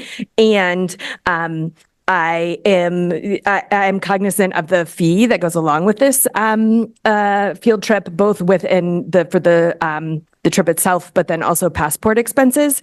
And so I was just wondering if you could speak more to ensuring that any student that wants to go on the trip can, both for the cost of the trip and then any passport or other travel expenses. Yes, I speak to that to some extent. In part because of the size of the trip, meaning that it's going to be a small, because it's been a long time since I've done this and I want to run this sort of as a pilot. The sharing of the bus expense is pretty heavy. And so meeting informally with parents, starting just this past month to organize some fundraising. So we'll be working on fundraising. I've spoken with Mick Sayala, who is going to be looking at what funds may be available within our local school budget that we could apply to supporting students who may need some financial support being able to attend the trip. So we're making every effort that we can to support with that.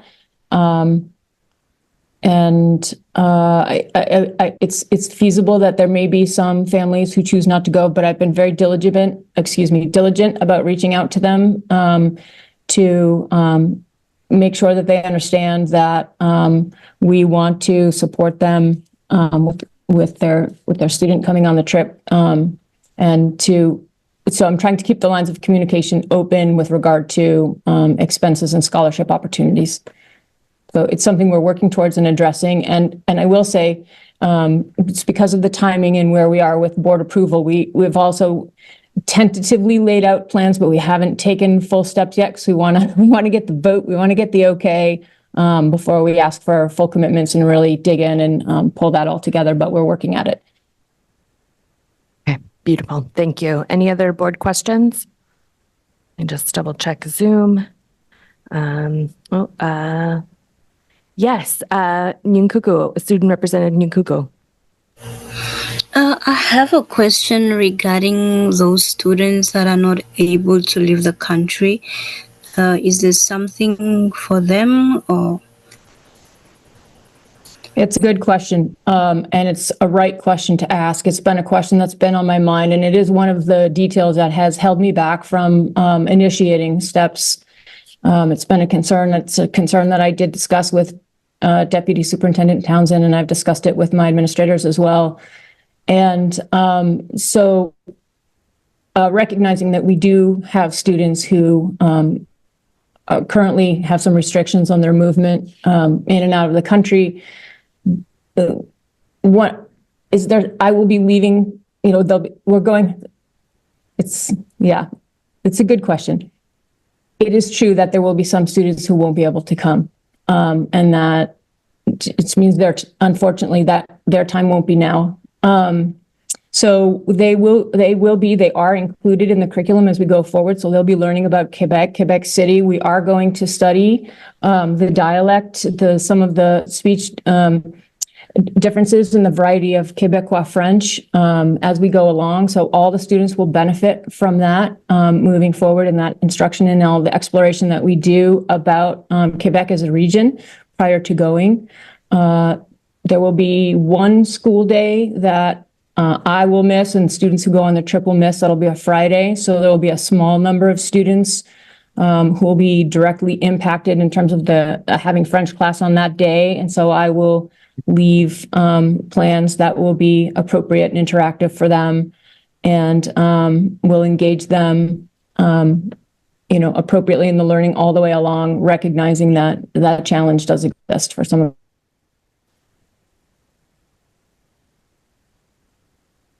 Thank you. Any other questions? Okay, so we'll be bringing this back for a vote next week. Thank you so much for being here, Ms. White and Principal Ayala.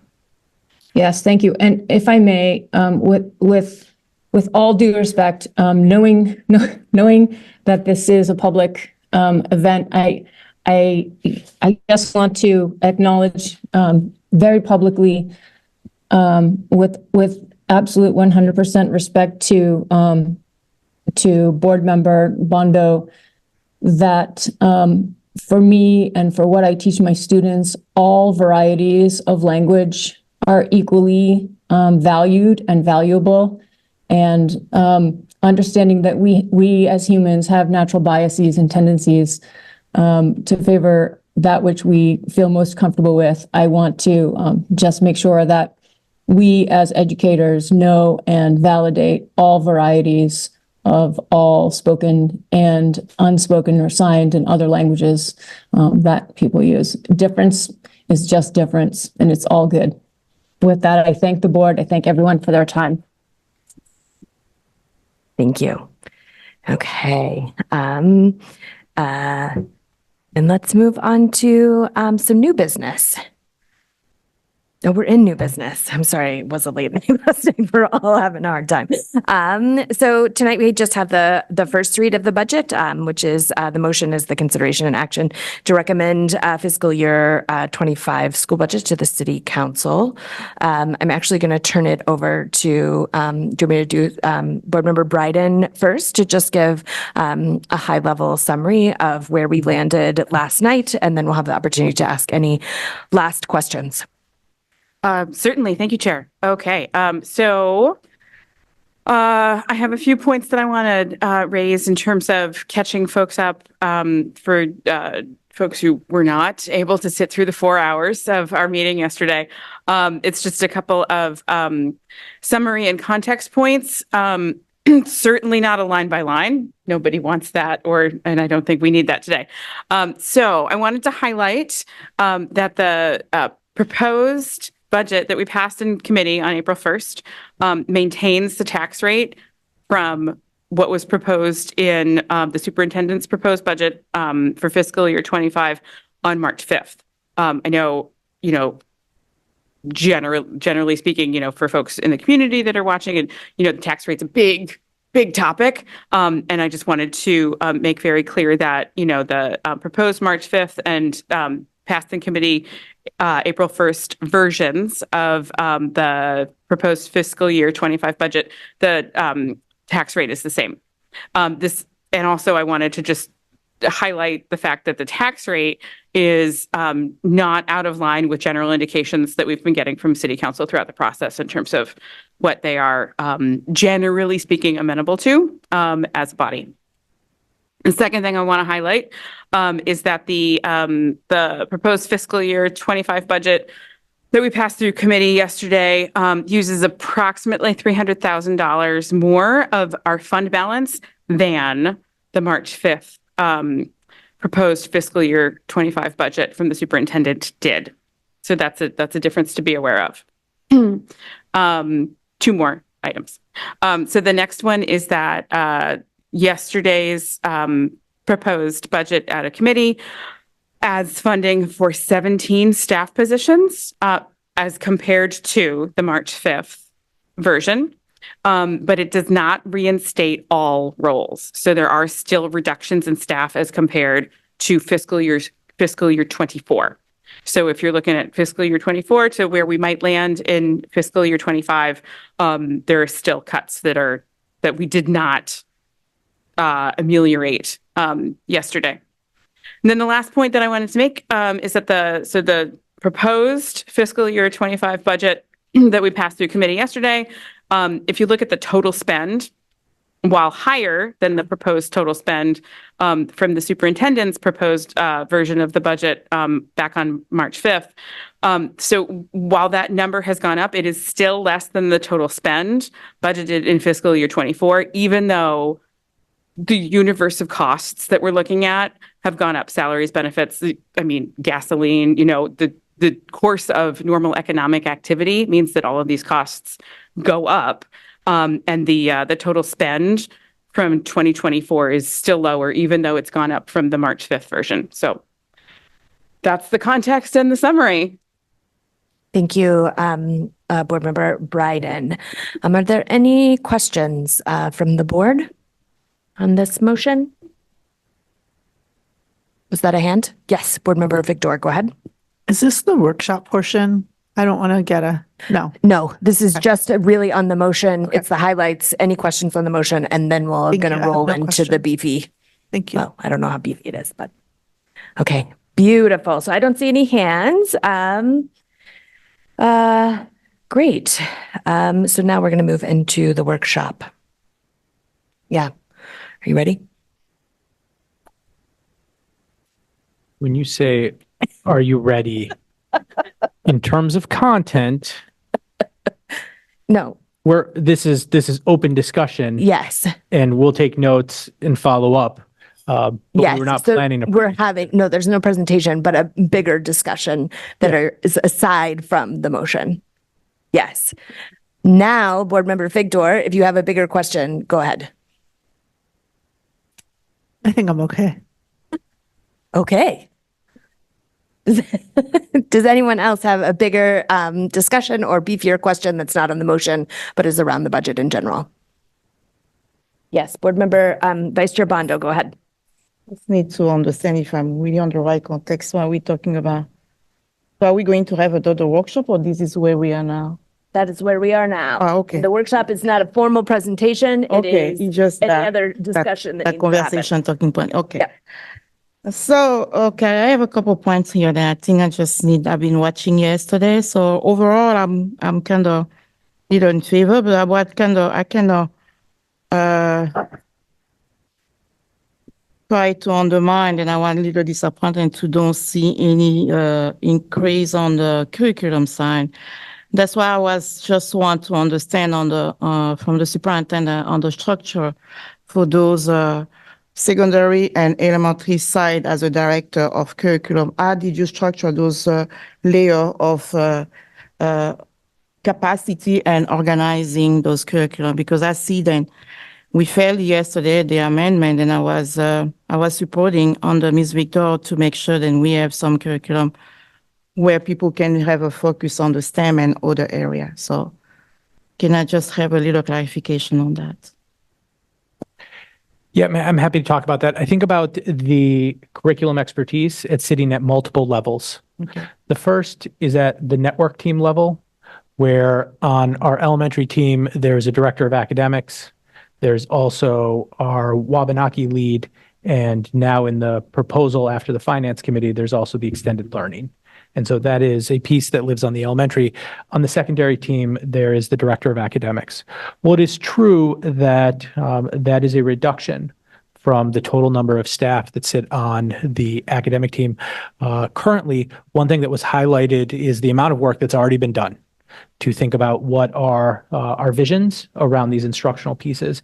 And so the director of academics at both levels, while they will be focused primarily around the strategic plan and the continued implementation of our EL and CKLA curriculum, it does not mean that there is not work that is happening around math, science, and our other areas. And that was something that we talked about in a previous meeting where we looked at what happens in sort of the non-filled in spaces in the strategic plan. And so that work continues. It's also the case that we have expertise that sits at our school level. This evening, we provided and approved a sabbatical for, case in point, an excellent teacher at our school who owns content knowledge and expertise and is able to help continue that work. It's also the case that in the proposal this year, we did maintain, we adjusted the sort of lens and framing of it, but we did maintain that math capacity within the school. And so while it shifted from being primarily teacher-facing, as they've done naturally themselves, it is primarily student-facing, but there is still capacity to continue that work.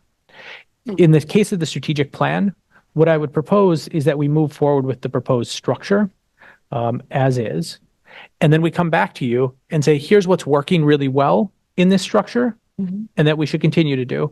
And here's something that we need to adjust. And that's an ongoing conversation that we would have not just this year as we move into the new structure, but each year as we continue to monitor our progress, both in terms of student outcomes, as we will do as part of the strategic plan, as well as every year as we go through the budget. Okay. So if understood well, so we still have some open space, like capacity to improve or to adjust if we need to for after a year? Yeah. Okay. All right. Thank you. And my second one is on the, I saw we have increased some of the teachers on the Title I. So, and I know then the amendment passed with the Title I teachers for the Iraqi and I think. Not Iraqi. That's correct, no? We don't have. They're not No? assigned to schools. They don't assign to schools, right? I just want to make sure it's two of them, right?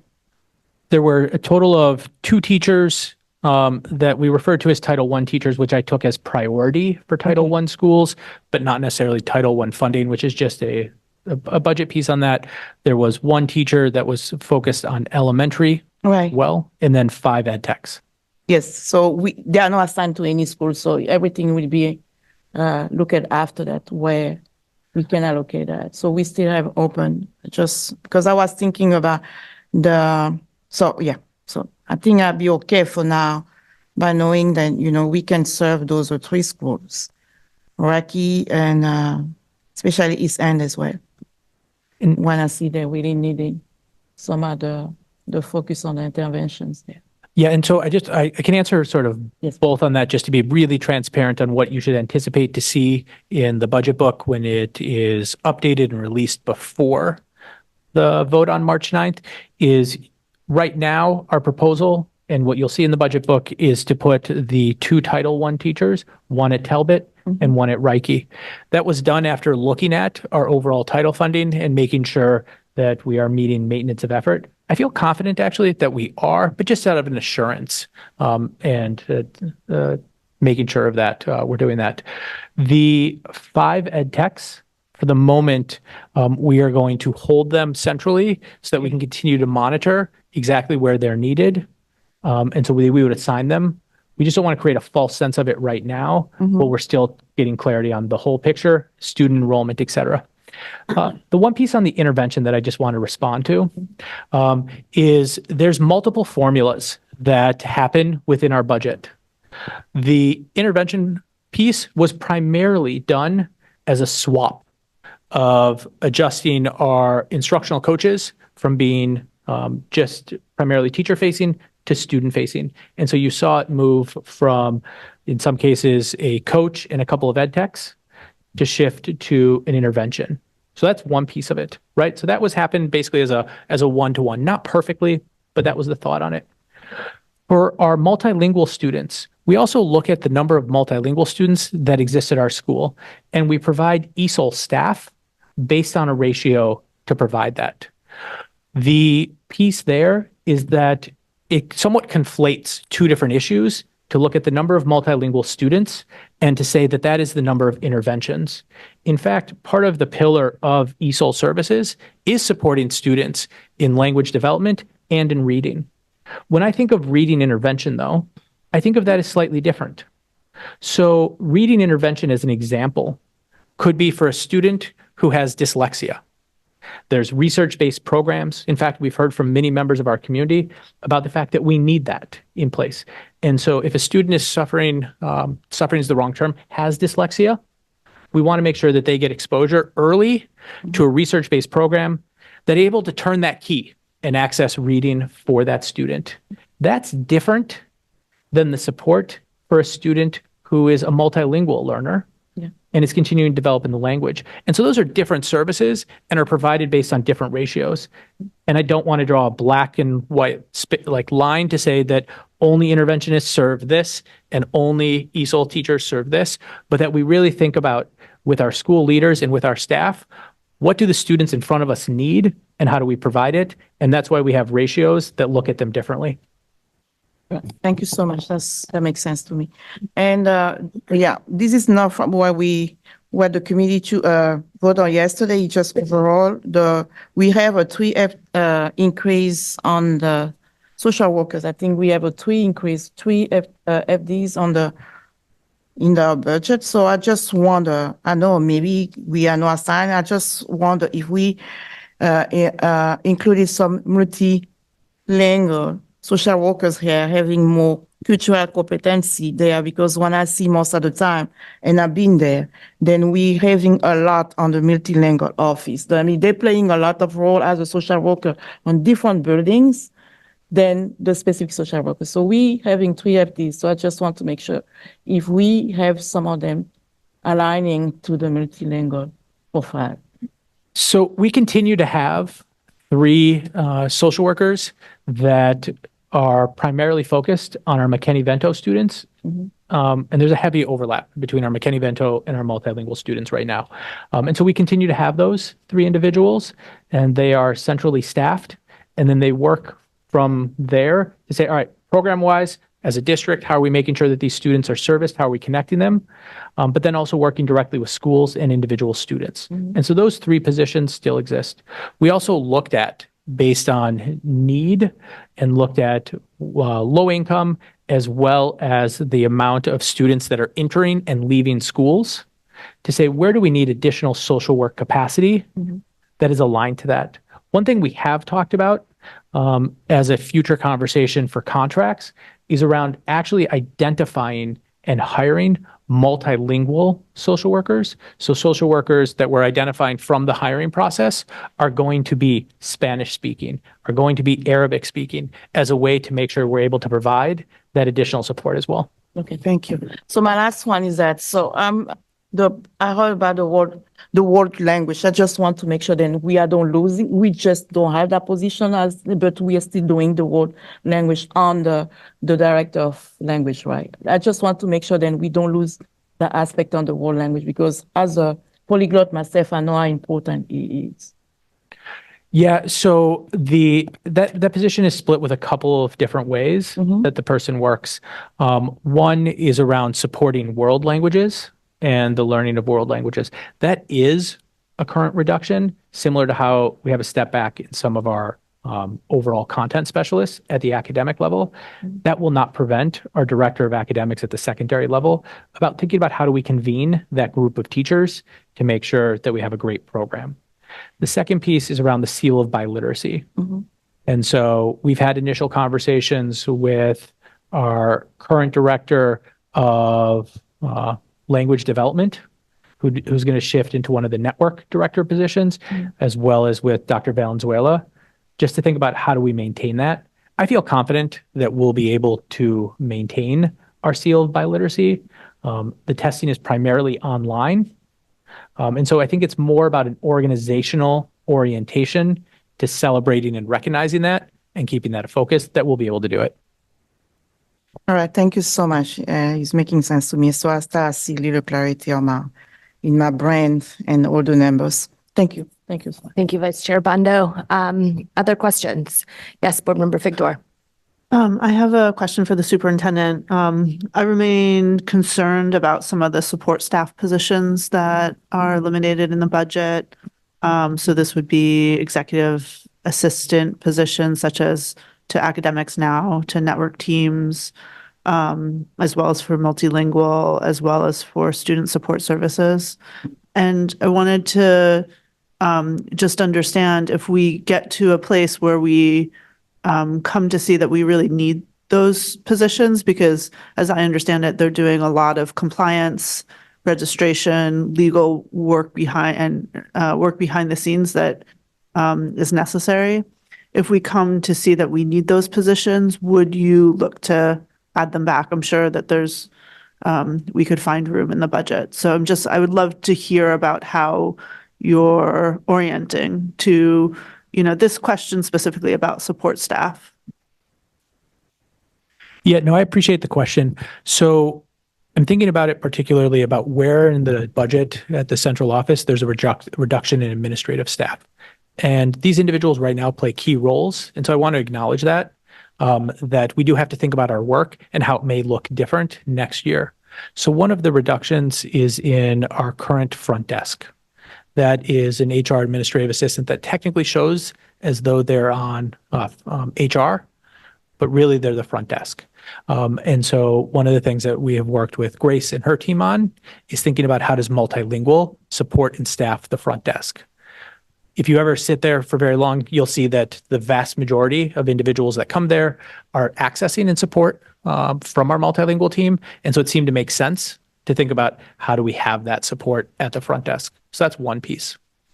The second piece is this will put a little bit of an expectation that our leaders at the central office are taking care of the logistics of arranging their own travel, for booking meetings, securing rooms for it, primarily stuff that happens internally already. We've also maintained the capacity at our finance team. And so we had to build up some capacity over the last couple of years to make sure that we could do purchasing and billing and those pieces. And so we have seen that. The place that makes me most anxious and where I think we'll most closely monitor it is around the question of compliance secretaries. Compliance secretaries do valuable work, making sure that our students who have IEPs and the paperwork that goes with it is scheduled and maintained in a timely and appropriate manner. Our model this year coming up is looking at moving our special education capacity from the central office to the school level. I feel like directionally, that's the right move. It puts those individuals closer to our families, our students, and our staff so that we're able to make sure that the IEP team is all sitting around the school table and is part of that. And so I feel good about that, but I think that's an area where we'll just have to continue to monitor that work. And we're still thinking about exactly what that looks like and have engaged in conversations with our PEA partners, with leaders as thought partners around this. And so, yeah, I think all of this, right? A budget's a budget. And if we see that there are areas where we're falling behind in work, we're going to look at first, like, what's the process? What are we doing? Do we need to adjust how we're doing the work? And we may say, look, here's a miss. As one example of that, I shared with the board from the March 5th budget that I thought that the clinical coach was one example of where it was a miss. And I think that would have come up as we went into the school year and we were thinking about how we providing clinical coaching for our social workers. And we either would have looked to find where we could have savings and then make that adjustment in the budget, or coming to the board to have that question. And so I think that's the appropriate relationship. And I think it would be the same thing around administrative support. And then just to be clear, I'm not worried about, having some of our central office staff book their own travel. I'm worried about the, much that our administrative staff does to ensure that we're, that the trains are running on time, that all the kind of behind the scenes minutia gets done, because that stuff takes real time and focus. And, I just want to appreciate that work. And I do think there's a possibility that we come to see that we need more administrative support. So thank you for sharing your thinking on it. I'm going to go to Board Member Grant and then back to Vice Chair Bondo. Thank you. Just, I think I have 3 items. In the board packet, the final page is a 1-page spreadsheet that just lists the additions, I think, from last night, right? I think it'd be really helpful to have the companion to this sheet as to what is actually still being reduced. Member Brian alluded to in her very first comment that there are still reductions. I think just for the sake of simplicity, to see what I call the companion to this, the additions, what is still on the table, off the table, as it were. I think that'd be just helpful for those of us not on the committee, right? Number 2, the PFML line in that sheet, does that just represent, well, you tell me, what does it represent? Is it the savings because we don't have to implement for the PEA contract? Is that all it is? Yeah, the use of the term savings here is probably the wrong term. Yeah, I'm not hung Just up a on reduction. the terminology. So there's a couple of different groups that are represented here. So this is not needing to next year budget for PEA, EAA, or base contracts. Okay, so it's 3 of them. Okay. So I know it's not 1-to-1, but roughly that will have to come online in the next budget after that. Yes. Right. And not only will it have to come online, but we need to remember that this is budgeted at 0.5%. Right. Because it's just for half a year, because it's only January and on. And so in FY26, it will have to come on as a full percent. Yep. And so we could, once we get the budget book, we could look at exactly what that number is next year. And then lastly, just same explanation if you could on the insurance line there. Yes. So there is a couple of pieces on that. So one is when we did the initial budget, we budgeted for 10%. We've received, and we didn't know if it was going to be higher or lower. And so that was one piece of it, is a reduction in what we anticipate the insurance costs will be. The second piece is, and I will take ownership as just my own reading of the contract, further reading of the contract and talking with our lawyers highlighted the fact that the total cost to the district of an increase in benefits for our teachers and our principals is capped. So if the actual percent increase had gone up to 10%, our cost at the district level would have been capped at 3 or 5%. Okay. Well, your lawyers are excellent, so that's good. Vice Chair Bondo. So half of my question was already answered. That was my question. So that's great. It was about those savings, so I got clear. So I just, the other side is about the fund balance. So how much do we have with everything that we have to get from yesterday approval? What's the total of fund balance we going to get for this year, FY25? The original proposal was for the use of $3.5 million. About 3.4 of that was in non-reoccurring costs, and about $100,000 of it was in reoccurring costs. The amendments that were passed yesterday raised the total use of fund balance to $3.813 million, with a little bit more coming from or paying for operating costs or ongoing costs.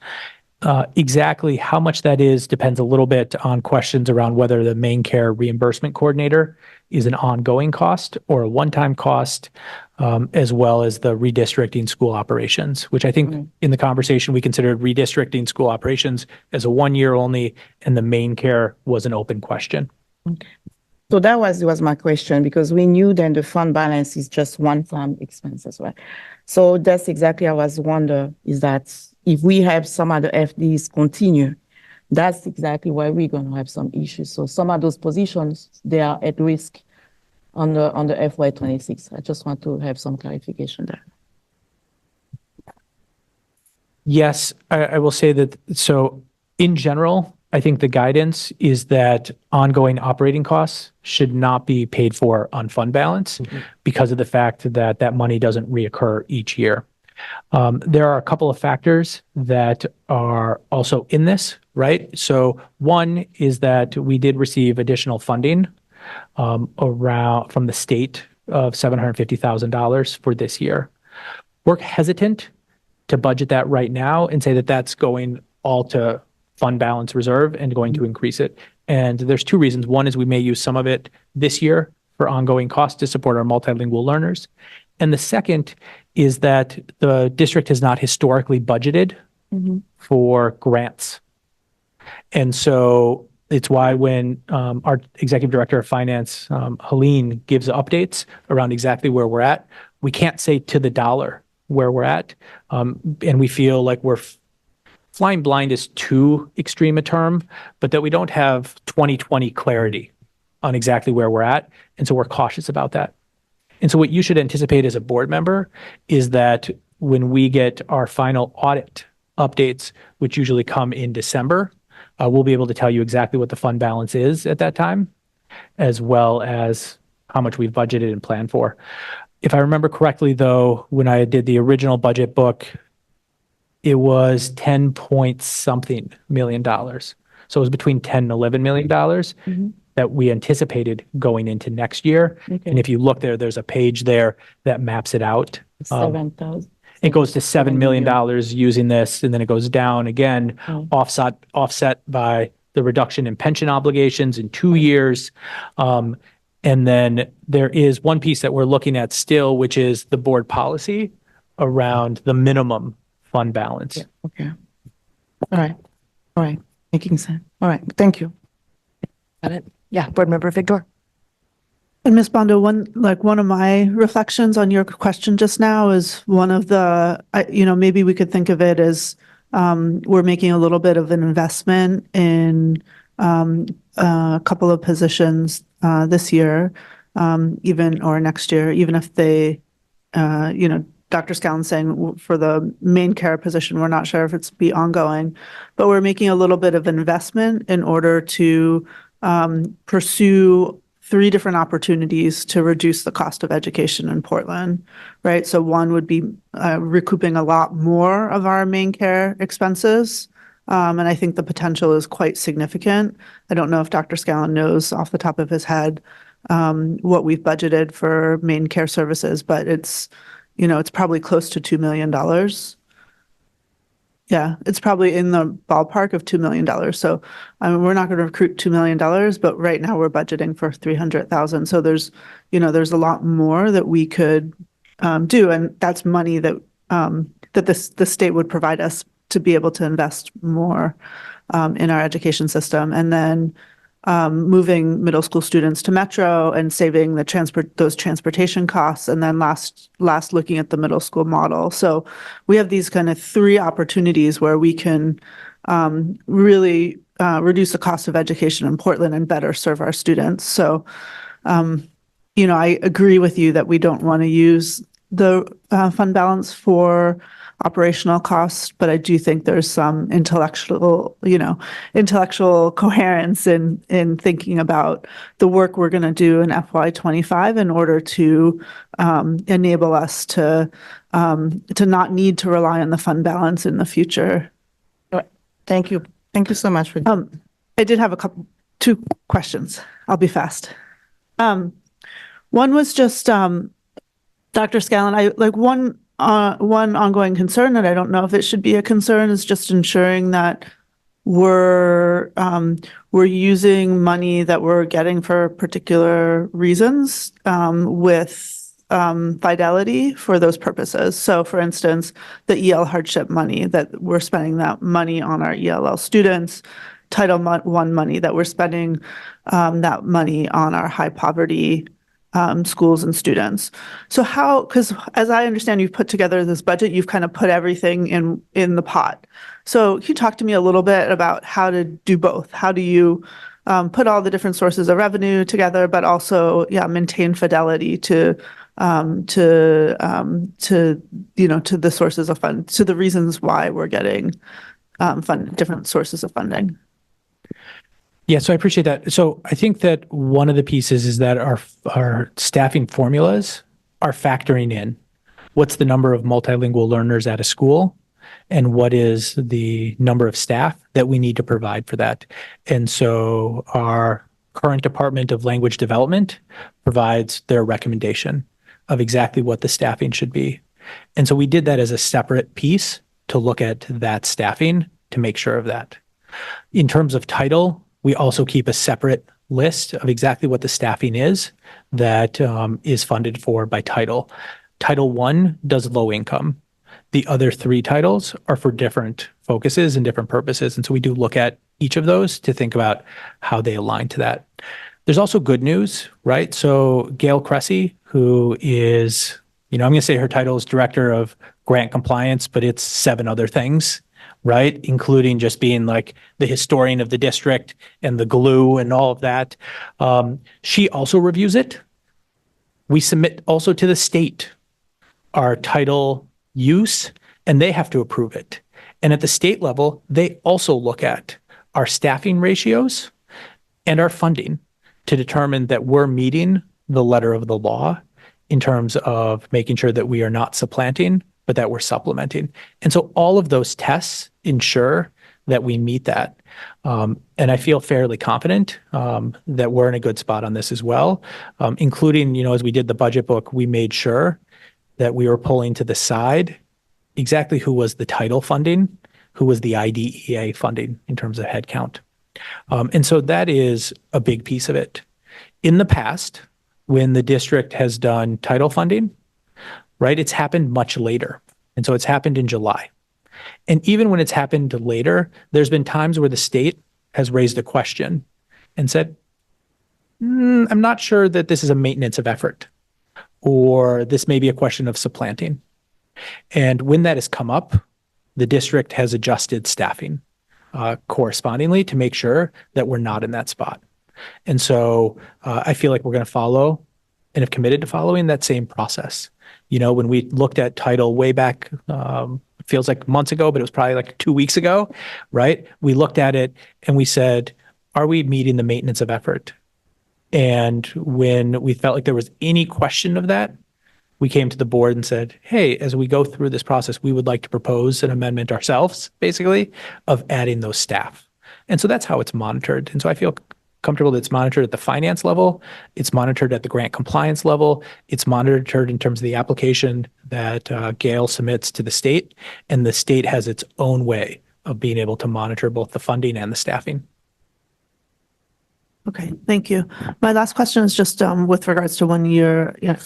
I know this is a ton of work, and just when we should expect the updated budget book. I believe our commitment was that it would be Friday morning.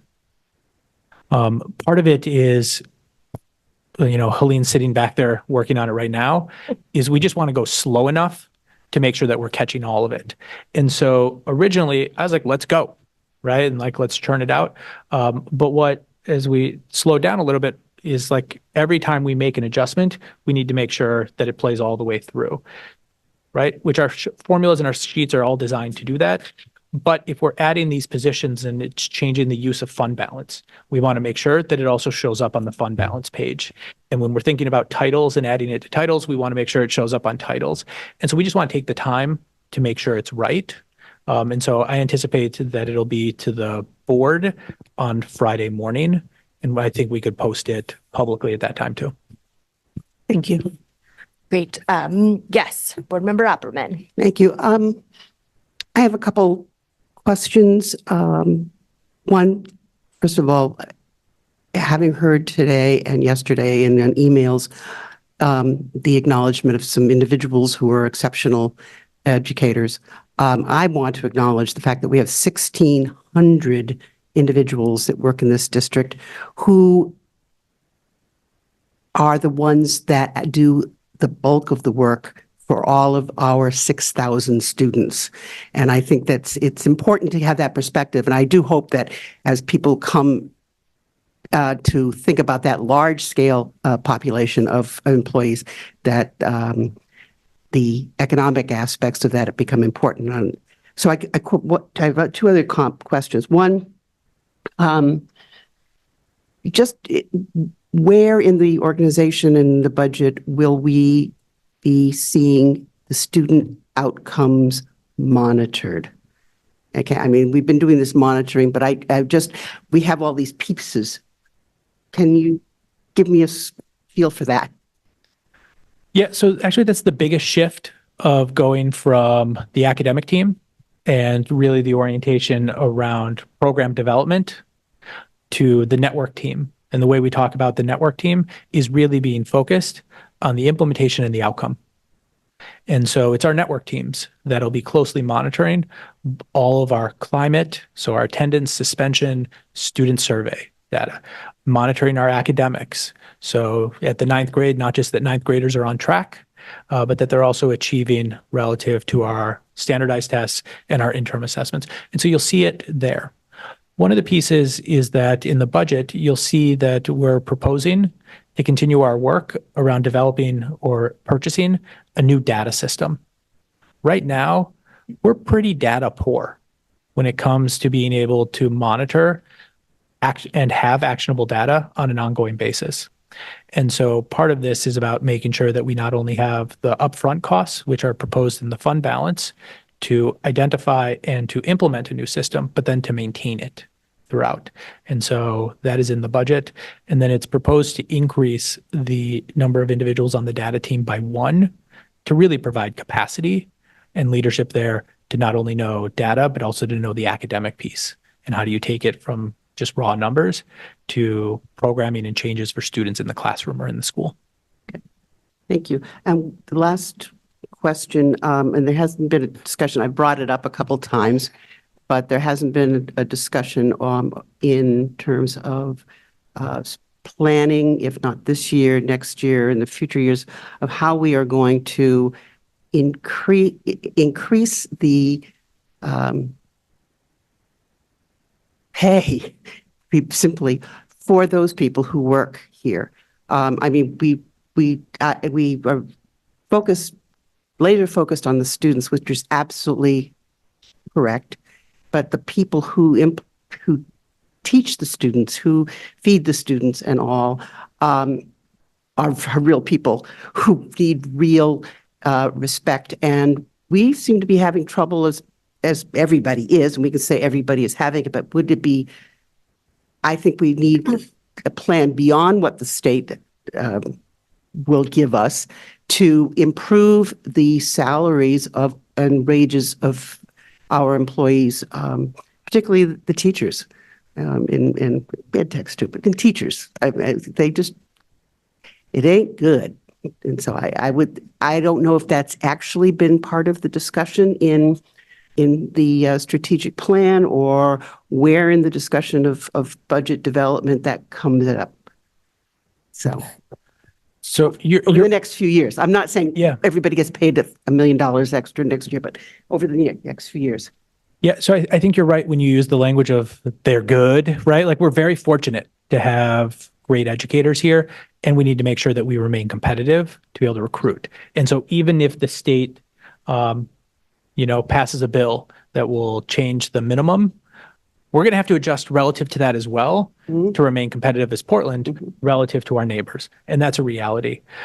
One of the first steps we took, and it wasn't far enough yet, is in our budget book, thinking about the 5-year budget and what does that look like. And what we could do on that is for the board, and within the idea of the negotiations, is think about doing some forecasting and to show you what it would look like based on different percent increases.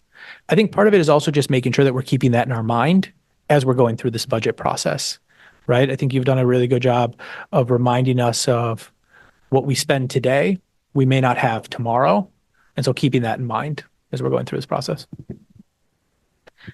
And just to build on that, one thing that we haven't talked about in this conversation, I think, is summer school programming, which I believe is right now all ESSER funding for this year, and that we don't have anything in the local budget for that, or is that? So I guess, and you don't have to answer that right now, but I guess my request. It's an easy answer. Okay, great. So the budget for summer school for this coming year is planned for ESSER. For the following year, right, is in the next fiscal year. So it doesn't show up in this budget, but we were actually just talking about it earlier today about making sure that it's in the 5-year. And so we're just going to look back at it to make sure it's there. Okay, beautiful. So I think that like leads into my request for Friday's information. I hate to ask for one other thing, but if we do have a comprehensive list of known expenses or estimates of expenses that are coming, because I do think that while we look at this budget, we need to be thinking about next year's budget at the same time, and just really anticipating the costs that will have to be moved into local budget. Can you give me or cut? Can you just give me like an example of that, just so I make sure that we know that? So like any staff contracts increases that we know right now, any like potential inflation costs, like could we benchmark at a 3%? Could we, if there is like, if we do, and I guess I didn't actually comprehend your answer to summer schooling, but if it has to be in the next budget, like is that like $500,000 that we need to be planning for? So any kind of like forecasting that we could do, I think would be helpful, along the lines. Julianne, that was you. That was a reference to you, just thinking about staffing increases as well. Yep. Okay. That makes sense. Not being my most eloquent. Thank you for decoding that. And then last question from me, and then I'll move it to Board Member Grant. I know we talked a little bit about this last night in terms of the elementary teacher ad, but could we summarize again the benefits to putting the additional elementary teacher into the budget now versus just making that addition later in the year if it becomes a need? Yeah, and the answer to that is that it's probably a both, right? Is that it's possible that it's a both. The advantage of putting the teacher into the budget now is that it'll allow us to hire earlier, and the history shows, research shows that many of the strongest teachers are looking for their jobs and their positions early in the process. Mm-hmm. And so this would allow us to hire that individual, have them on staff, and not be scrambling at the last minute when we know we'll have a school that will tip over into needing to add a class size. And so it's just a proactive piece, recognizing the reality of that we face. Is that a follow-up to this thought? Okay, then Board Member Grant, and then back to Board Member Figdor. Thanks. I won't take too much time. I just want to respond to Member Opperman's notion about compensation. This may come off as a snide or flip remark, but it's really not. Everyone here is members of a statewide organization that advocates for education issues in Augusta that opposes increasing compensation, right? So I think you should contact Maine School Management and encourage them to support legislation that helps deal with the compensation issue. They're not going to listen to me for obvious reasons, but they might listen to you. And I know you're focused on the local, what we can do locally, and I'm 100% with you, and I want to work on that. But there is going to have to be a state element to the scope of what you and I are feeling. So I would just encourage you to work through Maine School Management and find other school board members who feel similarly in other districts who want to move that needle. But that voice is not being heard by the organization that represents you as a school board member. So I'll leave it at that. Duly noted. It's on my to-do list, actually, to write a letter. Board Member Billio. Sorry, I went out of order. Do you mind if she goes first since she hasn't spoken? Okay, great. Yeah, Board Member Billio. And you guys are getting 2 turns, so I would appreciate a turn. Anyway, sorry. I had a question, or last time I asked about the multilingual at home liaisons. I'm wondering if anybody can tell me more about that. Dr. Valenzuela, sorry to alert you there. Thank you for paying attention to the riveting television that we got going on here right now. Can you come up and talk to Board Member Billio's question about the home liaison position that was grant funded for this year and is next year not in the budget? We have 5 multilingual homeschool liaison that was in the ESSER fund.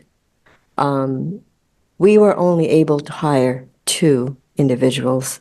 It's not an easy time to look for people with the languages that we need.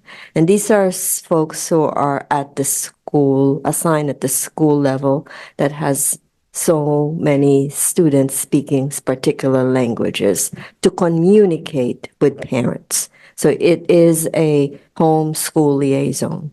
It is not to serve students in the building.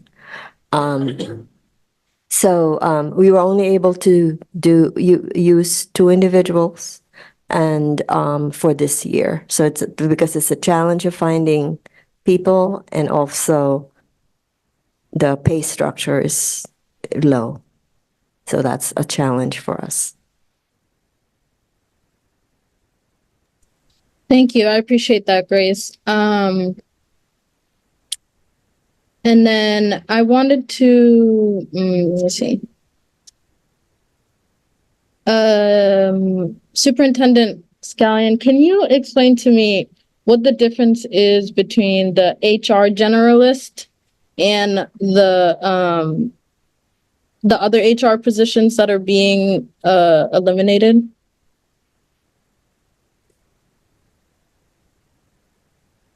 So I got to make sure I get this right, and I'm looking for Barrett to just confirm on the position reductions.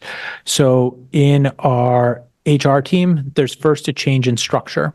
So there is a splitting of our HR and equity into a executive director for equity and an executive director for HR.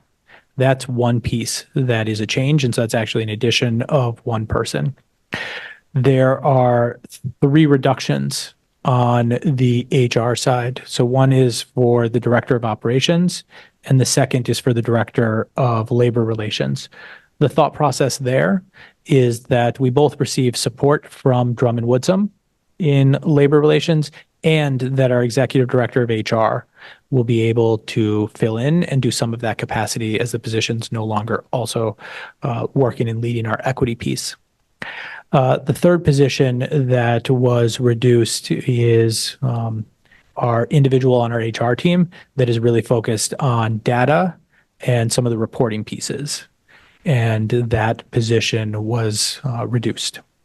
The HR generalist, they partner with our schools and our departments to help take employees from the identification and recruitment phase through to initial onboarding and being entered into our system and starting as employees.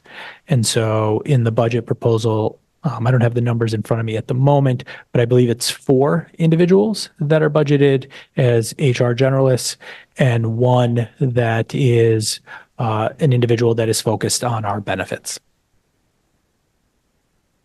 Thank you so much for the explanation. I'm wondering, I know you said that you'll have the finance report to us by Friday or with the new adjustments.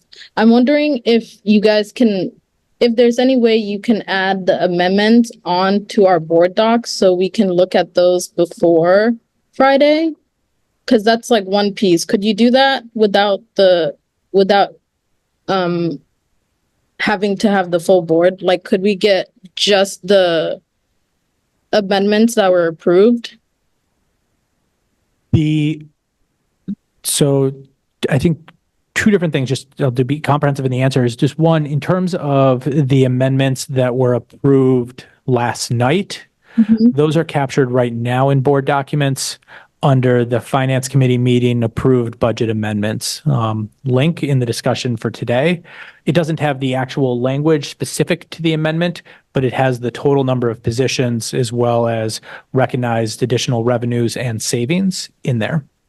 In terms of for Tuesday's conversation, I'll really defer to the board chair about how she wants to handle amendments and sharing of them publicly and when. Yeah, so I think similarly like the Finance Committee did, I think any amendments that you're hoping to propose, if you can email out to the board as soon as possible, so that people can see them and reach out to you to work on them with you. I think I'm not going to give a firm date about when those are going to be posted because I don't know how they're going to come in. So I think just as soon as possible would be my guidance there. Okay. Any other questions, Board Member Billiou? Yeah, can you just reiterate where I can find the specific language? Because I'm having a hard time finding that. Yeah, if you go to the finance meeting from yesterday on board docs. Okay. Thank you. That would be posted there. Okay, thank you. Yeah, that's all I needed. No problem.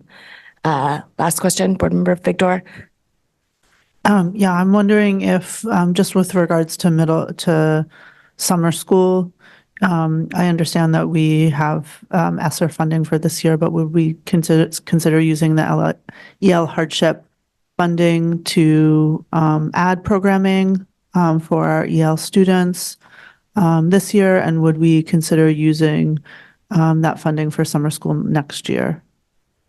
And then I don't need to get into this, but are we using the the tutoring model that I think we're moving towards, given our past experience, as well as maybe partnering with some organizations. Anyway, we can talk about that at a later date, but. All right, let's just take that for purposes of that. Okay. Yeah. Okay. And just to double check, I just double checked in the finance meeting and I don't see the amendments from yesterday. So yeah, it's not on there. They're there. There's a list. Maybe I need to refresh. There's a list on tonight's agenda. Way at the bottom of that, there's a whole bunch of little. Okay, we'll touch base offline after this, Board Member Billiou, to make sure that you have it, but we'll track it down. I'll put the link in board docs right now. In the chat right now. Thank you. And just for clarity, are you, Board Member Billiou, are you asking for the language of the proposed amendments or the ones that were decided on? The ones that were approved, so I can understand which was like what was added versus what was changed. The list there. Okay. Did that get to everybody's questions that we have now? Okay, beautiful. I'm going to move us to adjournment then. Was that a motion or a question? Motion. Okay. Is there a second? Board Member Opperman. That was a motion by Board Member Bryden. Second. All those in favor, please raise your hands. We are adjourned at 8:56 p.m. Thank you very much. Thank you.